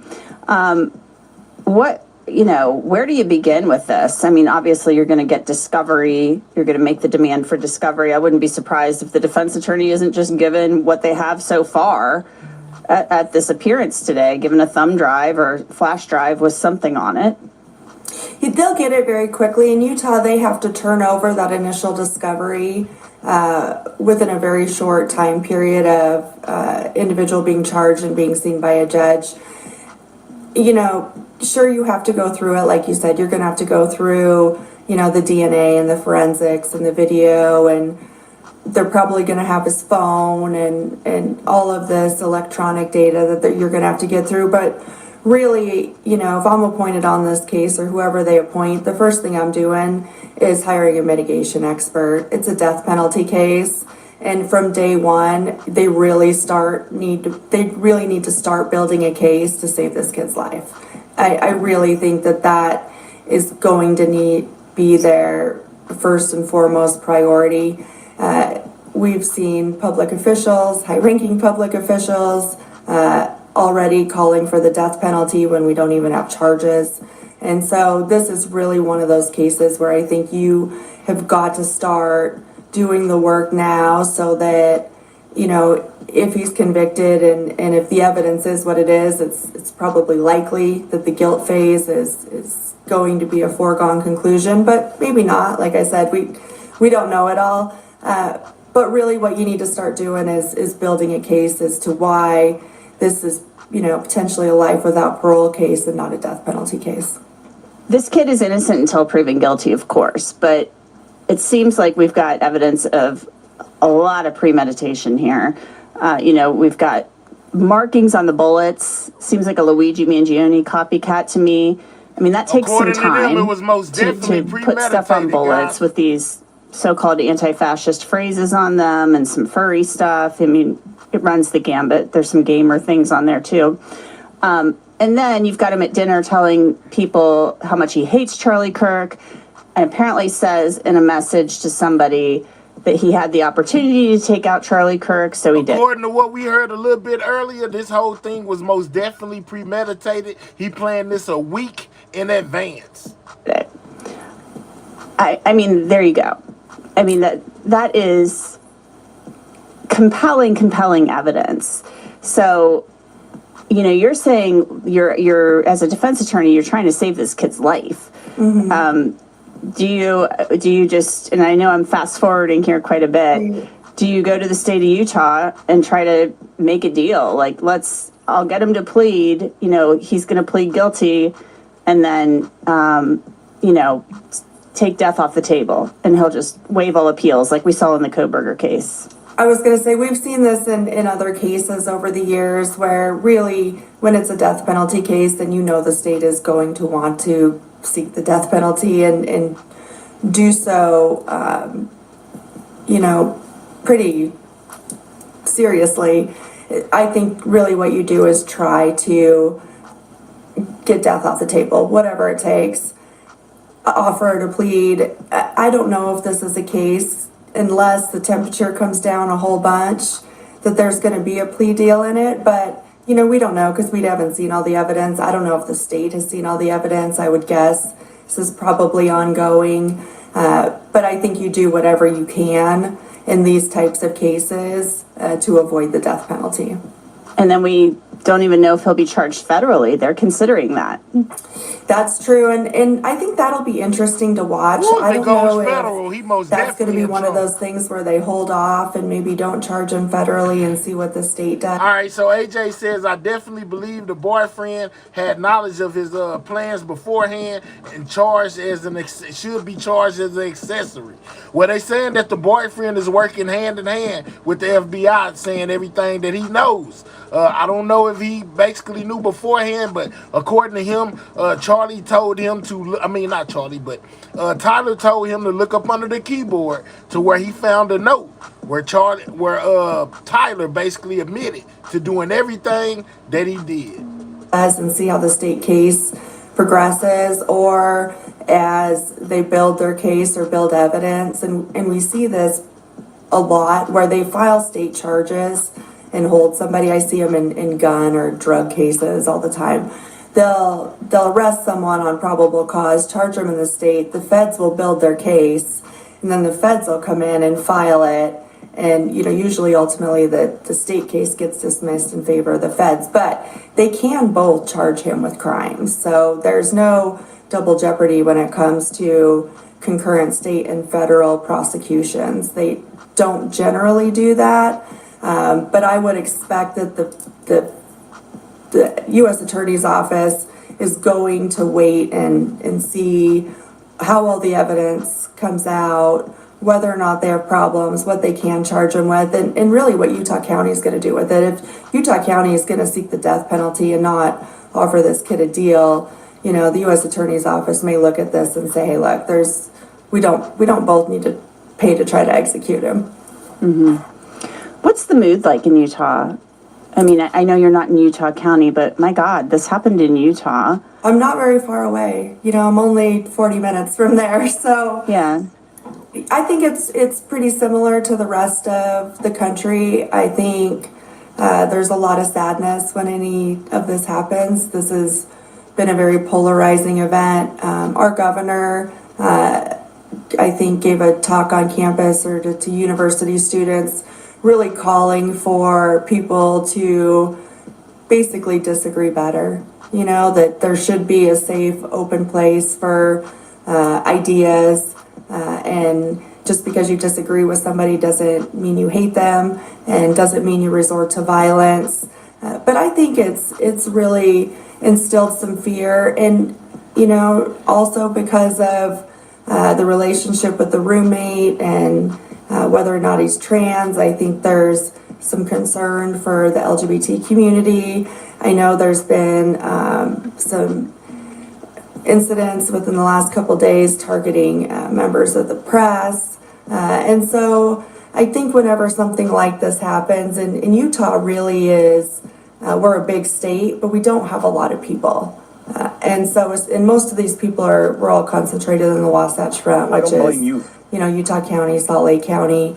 And so you're talking about a pretty small geographic area, and people here are pretty tight. And so when something like this happens, people are a little fearful. I think people are a little concerned. Like, AJ, what you might have to do is unsubscribe and resubscribe. That way, it should fix you not being able to get notifications.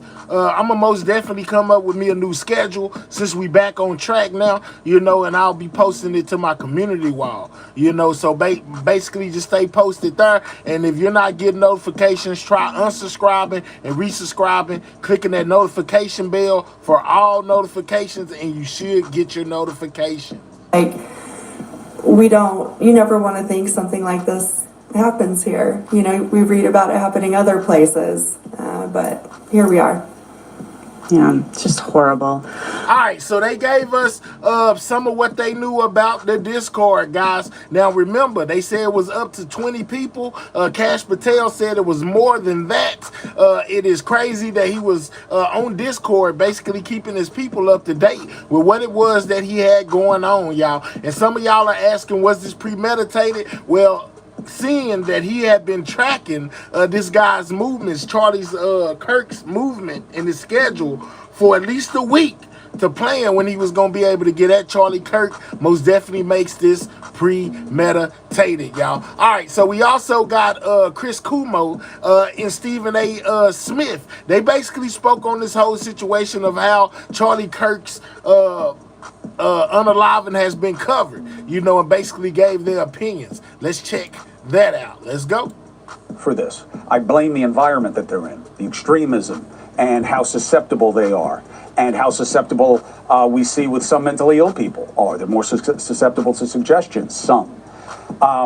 We got to get young people talking the right way. I don't think watching you debate 20 people and take them on and take them down, we don't need any more of that. I think we need to have kids talking to each other, people talking to each other about what they want to see so that they can see how much they share as common concerns. So we'll do that tonight after she speaks. But I read your take on what was going on this. I thought it was really intelligent, and it led me to want to ask you a question. What does it mean to you that this is pure animus in reaction to this and almost no, let's do better? Well, it speaks to the degradation of our society that's been unfolding for quite some time, and how sad and horrifying living in this world has become, living in this country has become. We don't like to say such things like that because we've popularized America being the greatest country in the world. But the reality is that for a very, very long time now, we haven't behaved like that. We haven't behaved like that as American citizens. We haven't behaved like that as professionals. We certainly haven't seen our youth behaving like that with the lack of respect they have. Thank you, Mary. She says they continue to try to blame Democrats. Let's go. I most definitely been hearing that a lot, even though it's said that the shooter's family were pro-Trump people. They most definitely have been trying to blame Democrats for this. You are right. Thank you for that $2. We've seen our elected politicians acting like children and belligerent children at that. And the combination of all of those things lead us to be, for lack of a better phrase, a leaderless society. And when you have no one to show you the way from a moral or ethical perspective, you're going to rely on what you decide to rely upon. Sometimes that's your own thoughts, that's your own venom, that's your own frustration. And most importantly, it leads to people thinking that their definition of solace or, happiness to some degree the definition of it is bringing somebody to the level of misery, down to the level of misery you're experiencing, as opposed to elevating themselves to a place and a plane where true happiness is supposed to reside. So all of those kind of things are the kind of things that come to my mind as a direct answer to your question. What do you think happens next? Unfortunately, we've already seen what happens next. Charlie Kirk, immediately upon his murder, his assassination, it was within hours when we saw leaders on Capitol Hill yelling at one another, blaming one another, calling one another to the carpet, showing very little decorum and very little willingness. Trump has spoken on all of this. You know, it's a little bit farther back in the video you got here after we presented it. Most definitely feel free to run it back after we're done. To work with one another, to recognize that it's important to come together and understand the state of affairs that have existed in our country and what we've deteriorated into. Instead of taking that on, knowing that the cameras are rolling, knowing that American citizens are looking to them to show some level of decorum, to not give off the impression that Armageddon has arrived and the world is coming to an end, and instead making sure to articulate and really express and display a willingness to work together and to be decent human beings to one another. We didn't see that. We didn't see that. Instead, we saw the opposite. And so to me, it's going to get, I'm not going to say it's going to get worse, because I can't imagine it could get much worse than what's happened. Us witnessing a murder on all over the internet, streaming all over the place, where, I mean, I'm not going to get that image out of my head for a long time, Chris, to be honest with you. And that's what sparked me to say what I said, the way that I said it. I've seen a lot of things growing up in the streets of Hollis, Queens, New York City. I've seen people dead and what have you. What I've never seen is somebody talking to an audience of people with their kids right in front of them and their wife right in front of them, and all of a sudden their body jolts before completely collapsing in a lifeless fashion, and blood come gushing out the left side of their neck. I've never seen anything like that.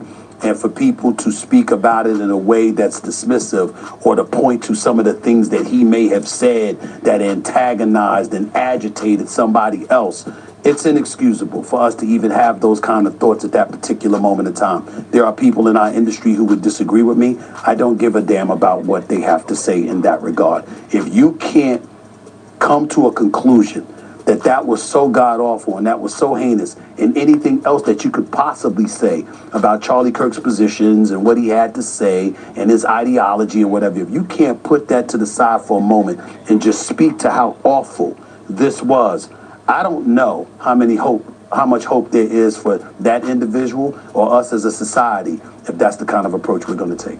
Thank you for watching. Subscribe below and down. So that was basically Chris Cuomo and Stephen A. Smith on their views of this whole Charlie Kirk situation, guys. All right, so we find out that teachers, firefighters, and officials, y'all, are being fired over their opinions that they post and things that they say regarding this situation with Charlie Kirk, man, which leads me to ask y'all again, is freedom of speech is it so free these days? Because people are being censored, guys. Responded in some cases to Charlie Kirk's.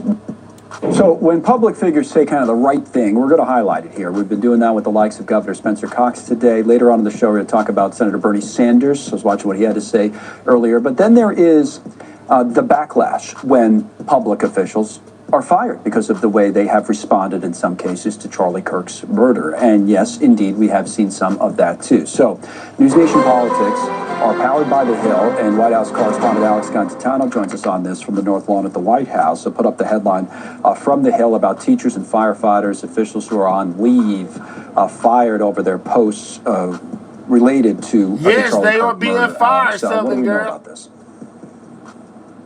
Yeah, we've seen teachers, college-level teachers that have been fired largely because of things they've put on social media, saying, this is karma or some other awful statements. That's this gut reaction that they've had to the murder of Charlie Kirk. They've decided to put out there, and it's interesting. I think it's notable that these are largely university professors or people in these positions of power, that it comes, they're educators. They're people that are teaching the next generation versus someone just, if you go on Reddit, you'll see people's personal takes on whatever issue, and they can say anything they want, when you're representing yourself. But if you're representing a higher institution or an office, you're an elected. Do y'all agree with this? Do y'all think this is right, that people should lose their jobs over expressing themselves, and how they feel about this situation? Man, it has always been debatable exactly what freedom of speech is, and is most definitely being called into question right now. Do y'all agree that people should be losing their jobs behind the way that they feel behind this situation? It's crazy, y'all. Official or whatever else, then it becomes this sticky territory. But I think you're right to display the positive, the things that people are saying, like Governor Cox, that is a message that we should all resonate with, versus people, spewing online their initial gut reactions to things that isn't appropriate, really, once I think they take a step back and think about it. Yeah, because like George Will was saying a minute ago, we have a choice, like media-wise, you're hosting a show, you're writing a column, or whatever you're doing, that we can choose the voices we amplify, that we think are the most important. And that's why we keep going back to Governor Cox. That's why I watched Bernie Sanders' comments, and we'll play them later, because, that's our choice. Yeah. Now, that said, it's not the somber feel around here. My bad, guys. We froze for a second. We back now. The shooter was still at large. You could feel the sense of sadness, frustration, all the emotions here. I was listening to Chief of Staff Susie Wiles on a radio show. My bad, we had froze up. We back. About what she said to her staff, in time of crisis, time of mourning, when Charlie Kirk was first pronounced dead. She said, go home, hug your loved ones, hug your spouse, hug your children, whoever it is at home, but also don't lower your voices. I think that there is a sense of, fear that people are trying to. Hold on, let me fix it real quick. Hold up, because it's kind of blurry. Hold on, y'all. We ain't going nowhere.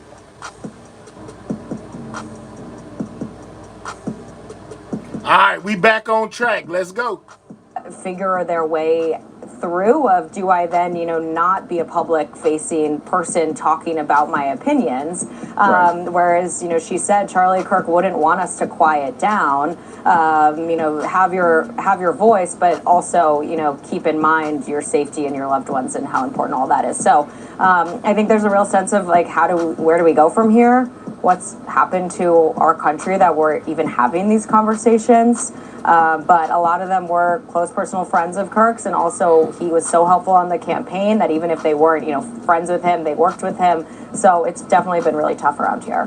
Thank you for watching. All right, you know what I'm saying? So we find out that there are officials, firefighters, teachers, all kind of workers that are being fired, y'all, behind their views of what happened to Charlie, makes you question the freedom of speech thing. I seen what some of y'all down there were saying too, as well, as far as this situation goes. They're basically saying anybody that's celebrating, an innocent person being unalive, they deserve to lose their job. That's what some of y'all said out there. And then some people were like, absolutely not, because you should be free to say whatever it is that you want to say, without having to worry about repercussions, it's a very touchy situation, y'all. All right, so I also seen some of y'all a little bit earlier basically saying that y'all feel like the boyfriend should be in trouble, into where my girl Nancy Grace a microscope basically spoke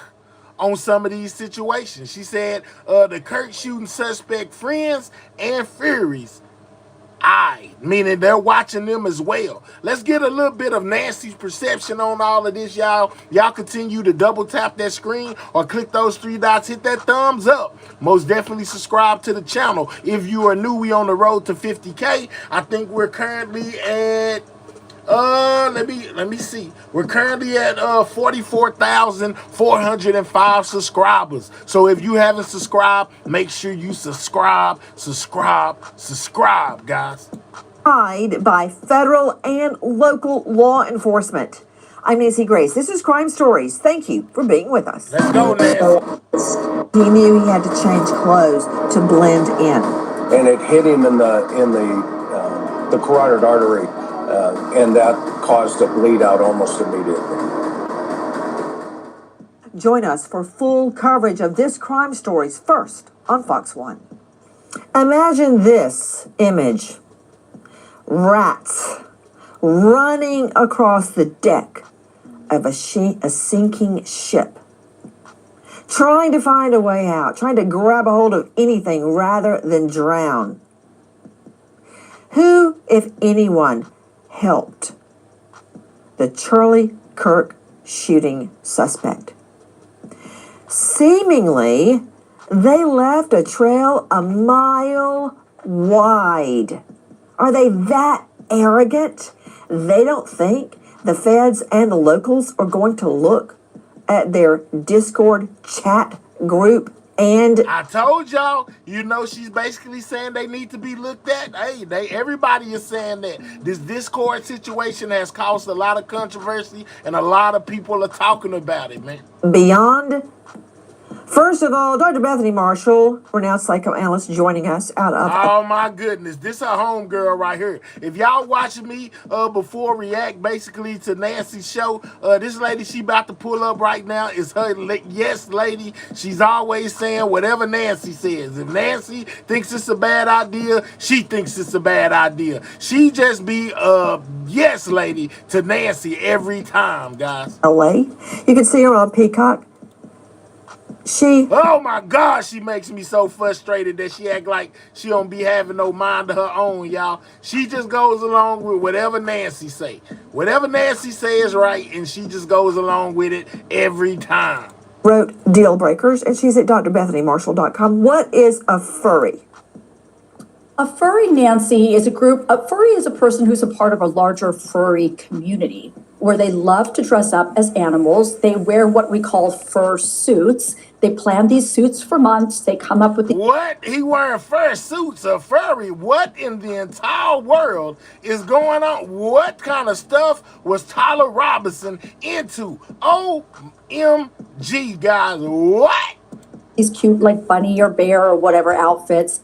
They like to express their personalities. In other words, this is a group largely based on personality expression. However, there is a darker subset that is very eroticized and loves to use anthropomorphization of animals, meaning blending being a human and an animal with... Man, I thought that type of stuff only existed in movies and on TV somewhere. You mean to tell me that this guy, Tyler Robinson, was dressing up like an animal, you know, basically dressing up like a dog, eating out of water bowls, you know, and being weird? Oh, my God. A sexual fetish. So they can only get off sexually if they have fur on them or they're touching somebody else who's furry.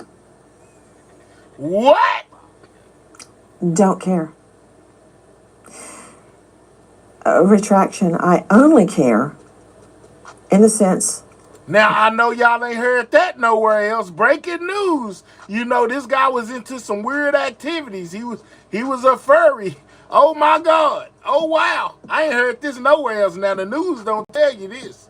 That is being a furry. I mean, I don't care who dresses up like what. I could not care less what people do in their own bedrooms. Just not interested.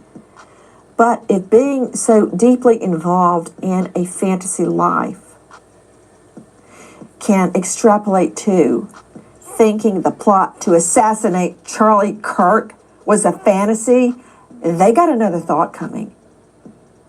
Do you understand why I'm concerned? Oh, yeah. If someone is so deeply in a fantasy life, one person on the Discord chat wrote, after Kirk is pronounced dead, I'm having a hard time. Is this real? Yes, it's real. It happened. Nancy, these people are deeply embedded in a fantasy life, not just the furry community. Now, tell me if y'all knew he was in the furry community. Yeah, I didn't know this. I know y'all didn't know it either. What's up, well-informed? Long time no see. Make sure you get your work shirt, man. We've been active over here for a minute. You know what I'm saying? Dang, this is crazy, though, y'all. So this guy was into the furry side of things when it came to his private life. They didn't tell us that on the news. We ain't heard not one mention of that, but Nancy did some digging. digging and said that this dude likes to dress up in fur in order to get his rocks off. Wow. But these minions who have been following the perp. And so what I think happens with this group is that they are so envious of Charlie Kirk because he has this great life out there in the world. He has a wife, he has 2 beautiful children, he has notoriety, he's articulate, he debates, he contributes to education. And you have these little guys sitting on Twitch playing games, reinforcing each other's rage. And I'll be honest with you, envy towards somebody like Charlie Kirk, who has this great, great life. And we know about people who are homicidal, that they largely live in a fantasy world. I think of this as similar to incels, Nancy, where you have a group of men who can't get the girl.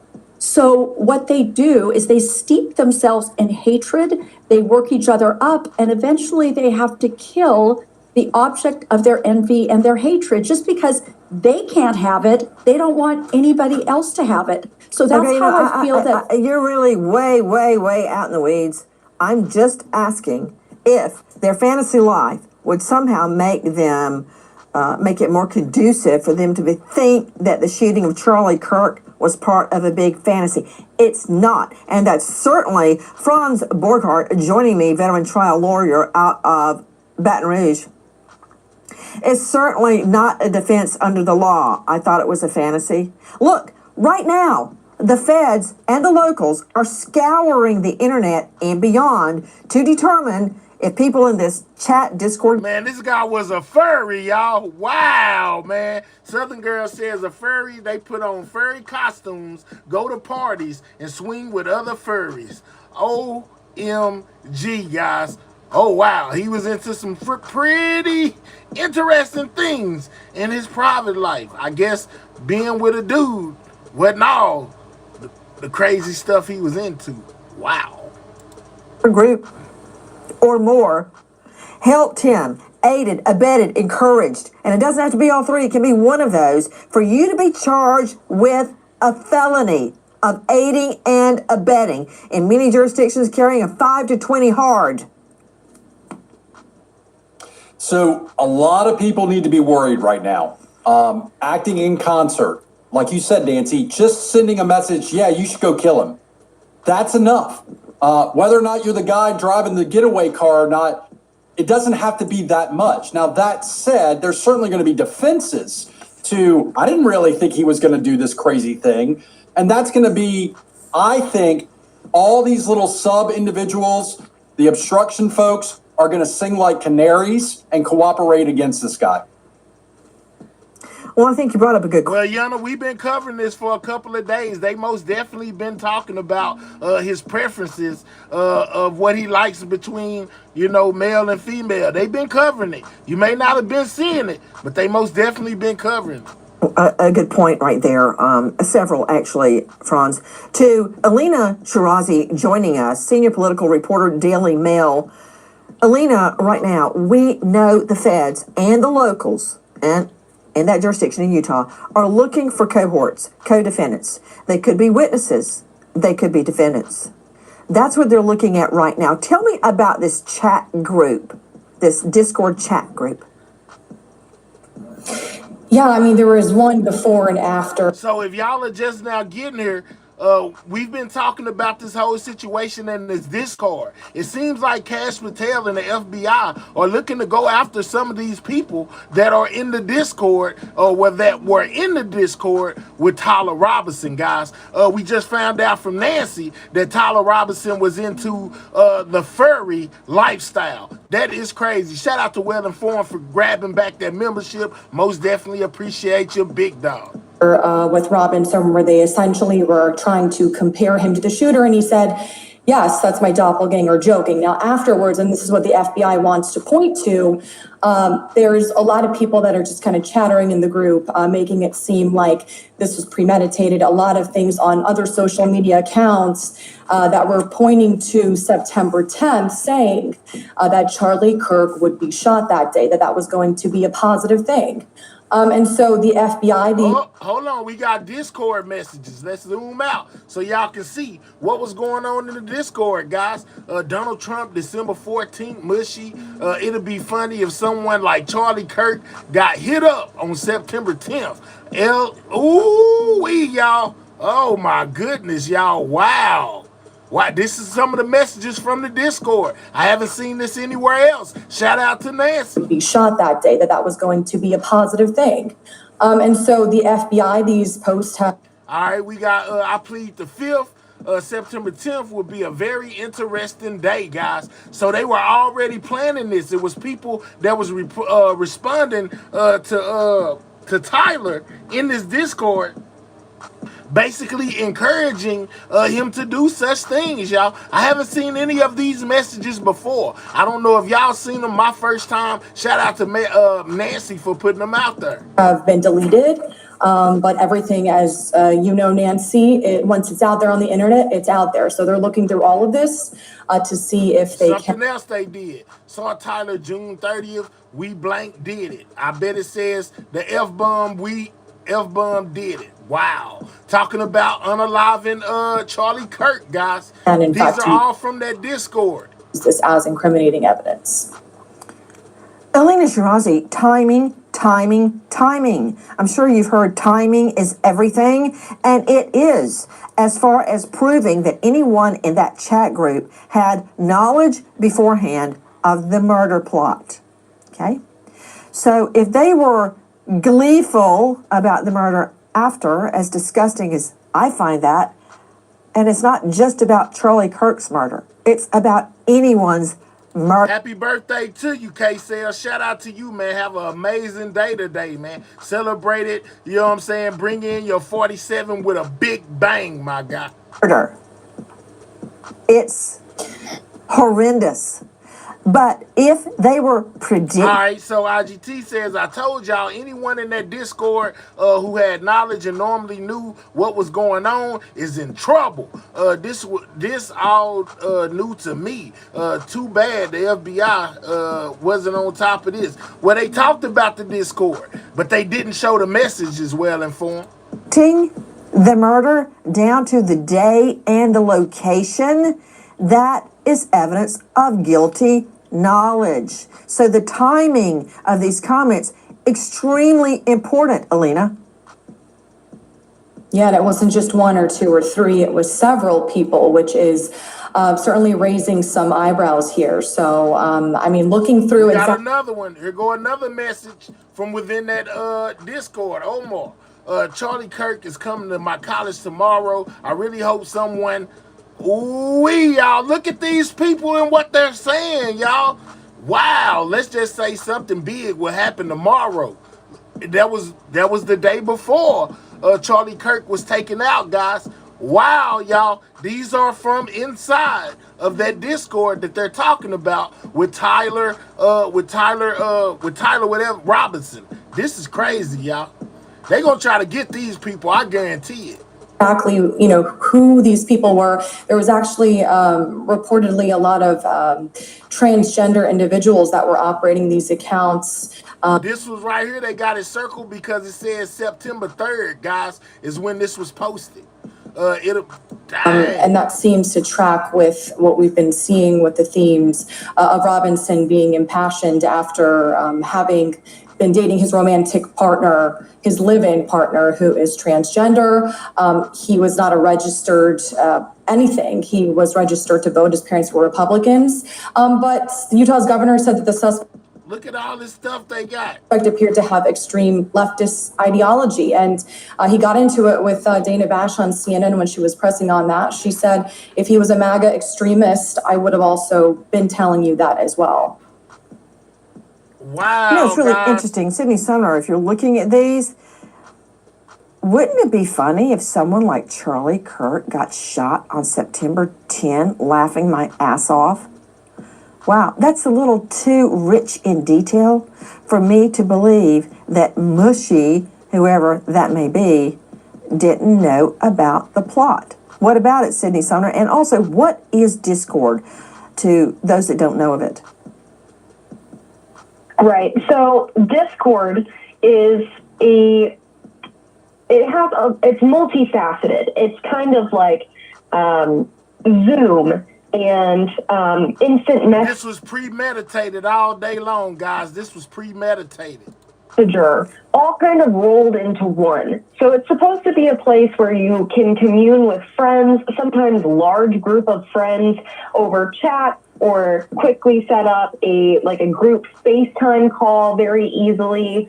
So it's just kind of a social messaging platform. But the messages that have been posted on social media by people kind of in Tyler Robinson's orbit, they're terrifying. I mean, so somebody that followed Lance Twiggs, the roommate, on social media, on TikTok, posted about something happening to Charlie Kirk on September 10th.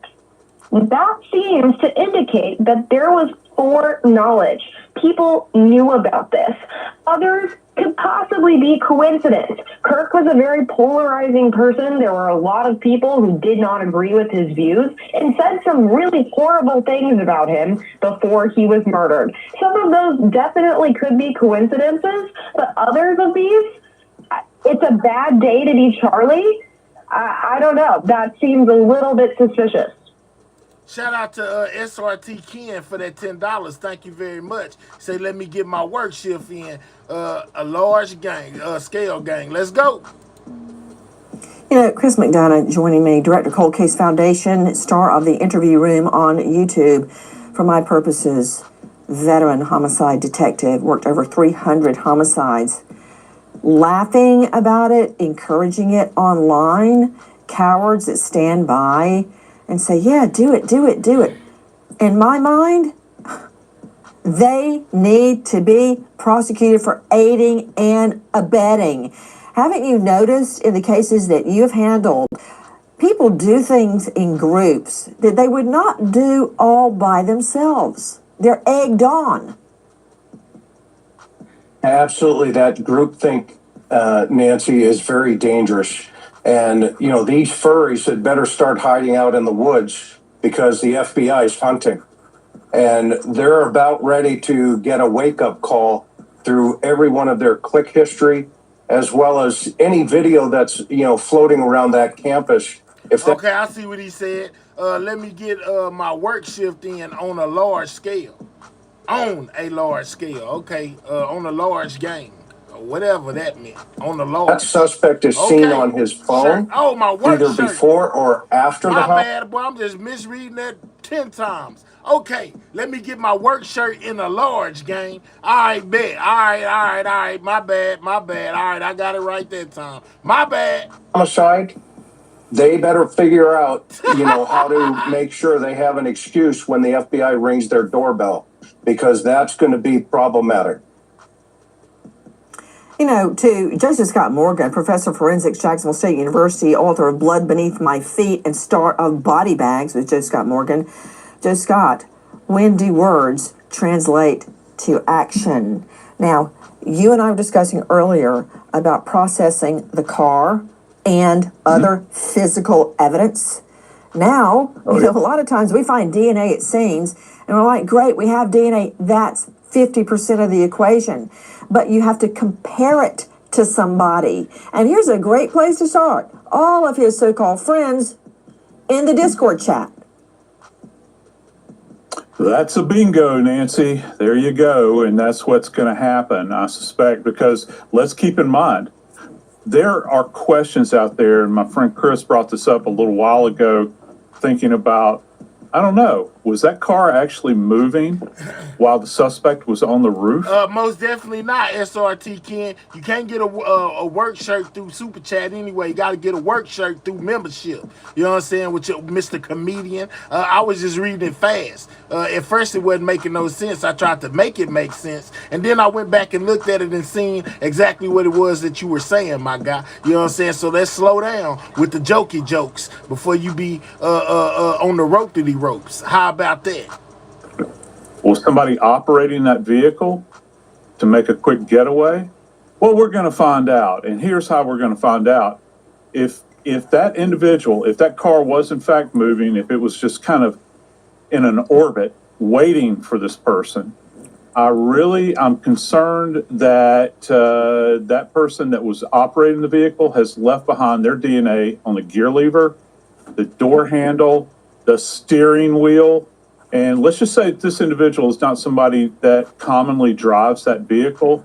There will be big questions that we'll ask. And listen, when you begin to do the calculus on numbers relative to DNA, it's very exacting, isn't it, Nancy? It's not like the old days where you merely have latent prints, and they'll be looking for those as well.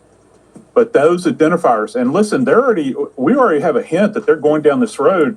LG7 say she believes they may have the wrong guy. We heard that before, LG7. But due to these new breaking developments that they have from the boyfriend and the things that he put in the group chat, it's looking like they might have the right man. Shout out to Holla P for grabbing that membership. Most definitely appreciate you. Welcome to the sidewalk, big dog.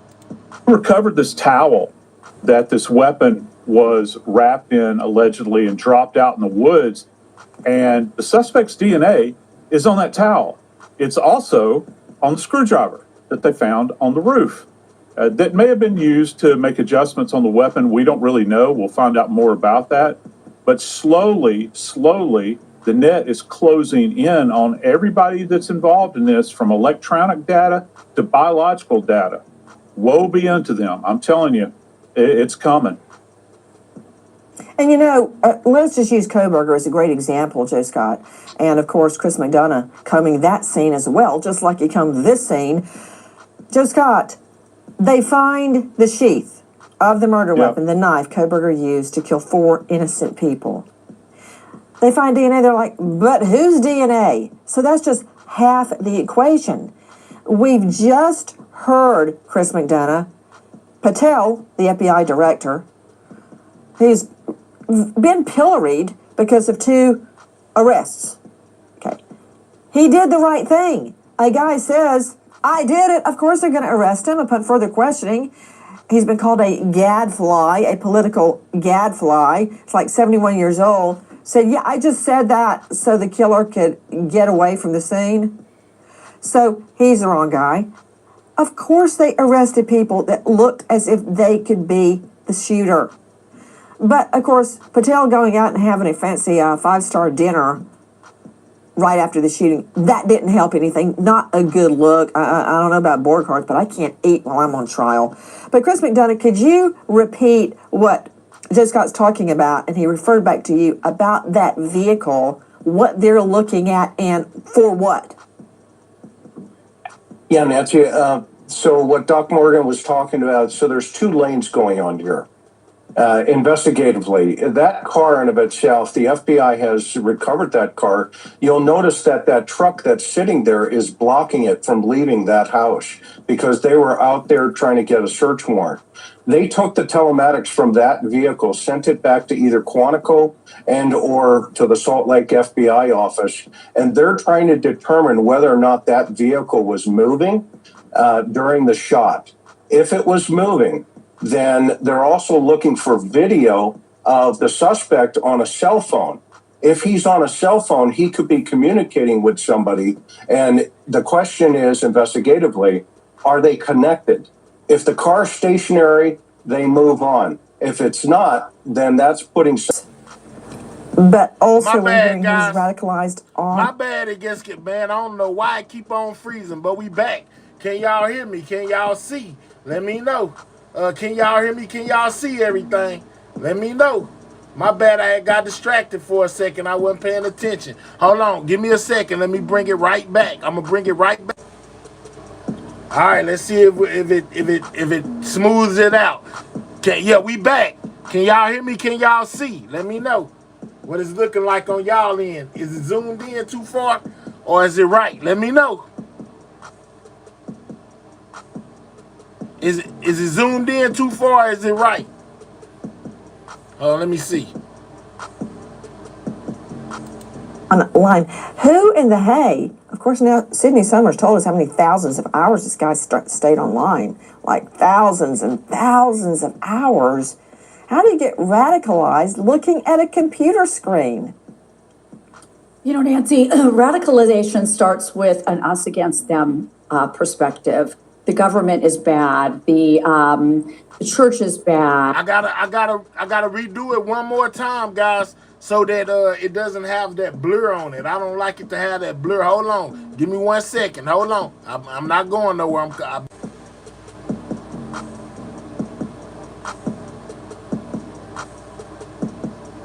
There we go. We should be HD standard now. We should be HD. Can y'all see it? Let me know.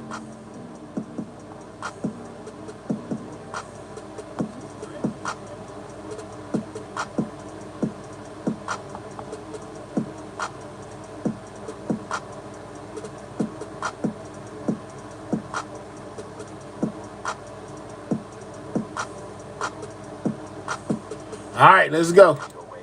This political system is bad, and it's an attempt to pump oneself up and put oneself on a more elevated level as opposed to other people. And in fact, we see this with school shooters, we see this with workplace shooters, we see this with assassins, that usually they're in a position in society where they feel one down, they feel demoted, they are insult collectors. They have an axe to grind against society, and often before they commit the crime, they have been demoted in some way. And we know that this perp, this alleged shooter, dropped out of school. He had just gotten a $32,000 scholarship.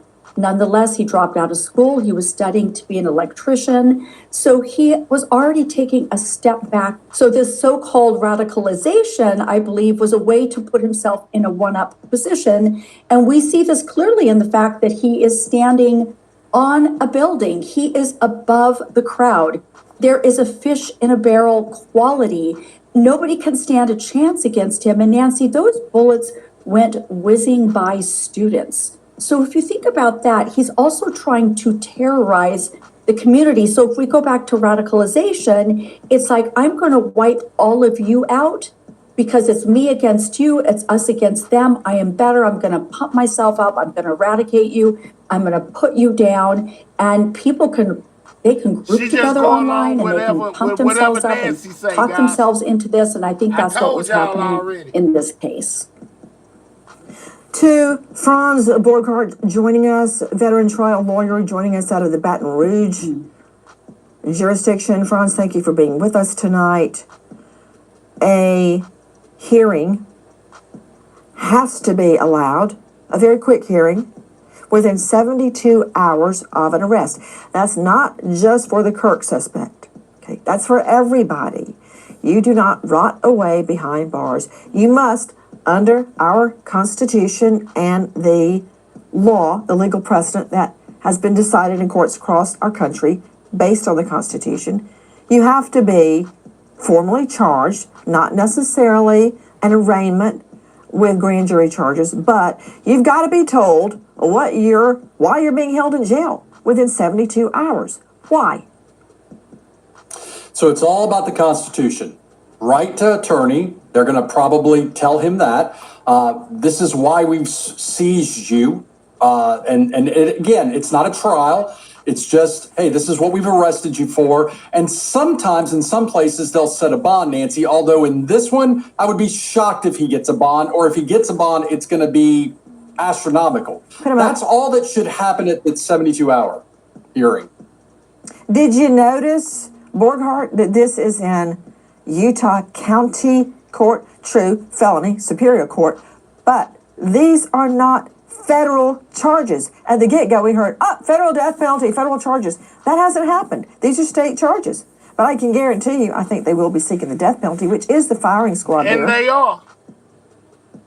So I think it's not federal charges yet. I think the feds are going to... And they are seeking the unalived penalty, guys. They are most definitely seeking that. It is most definitely being sought, according to the Utah DA, guys. To take their time. I think you're going to see domestic terrorism. If he wants to be like Luigi, he's going to get everything he has, which is a federal sovereignty prosecution. Both jurisdictions can prosecute, and the feds can also seek the death penalty. So it's not feds yet, Nancy, but I think that's coming shortly.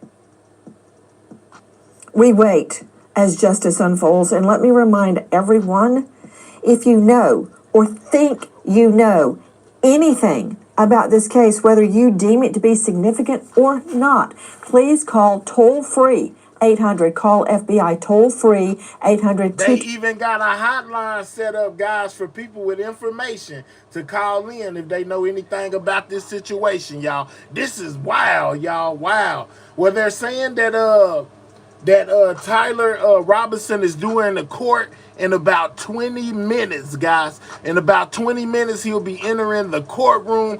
We most definitely been on here for like 2.5 hours, guys. He most definitely is about to make his grand appearance in the court. And we'll be there for it, man. I don't know if I want to end this one and start a new live stream or not. I think I need to end this one, though, and start a new one. I need to get me something to drink, use the restroom, all type of stuff. Yeah, I think I'm going to just stop this one right here. You know, I'll be back in 20 minutes with a brand new live setup, you know, to catch him as he enters the courtroom and they read him his charges, you know what I'm saying? This is most definitely crazy. We most definitely went over everything in the title as far as the head of the FBI, Cash Patel, speaking on this situation. We heard Trump speak on this situation. We heard about the Discord and how many people were all offended. Yeah, a lot of information came out today. I hope I filled in some blanks for y'all that y'all did not know about. I hope I refreshed y'all on some things that y'all did know about when it comes to this case, man. It is most definitely crazy, man.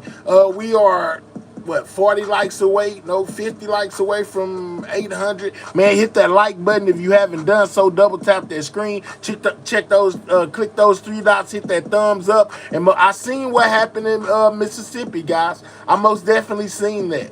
I might jump on that tomorrow, you know, give them a little time to come out with some more info today. I'm going to do this Charlie Kirk situation, and then tomorrow, you know, I'll mix in the Mississippi thing with whatever I decide to cover tomorrow. I hope y'all enjoyed the show. Most definitely subscribe if you are new, and I'll see y'all in about 15 minutes with a brand new live stream to cover him being in court, guys. I hope y'all enjoyed it. Shout out to all my members. Shout out to all my moderators. Y'all most definitely make this worth doing, and I am grateful for each and every one of y'all. Shout out to the new subscribers as well as the old one. You know, this is Everything News, where we cover everything news if it's in the news, man. So, and stay safe for 15 minutes, and I'll see y'all again. Y'all know how this go. Sidewalk Gang, checking out. I'll see y'all in 15. Y'all be good. Make sure you're subscribed if you're not subscribed, and turn that notification bell on to all.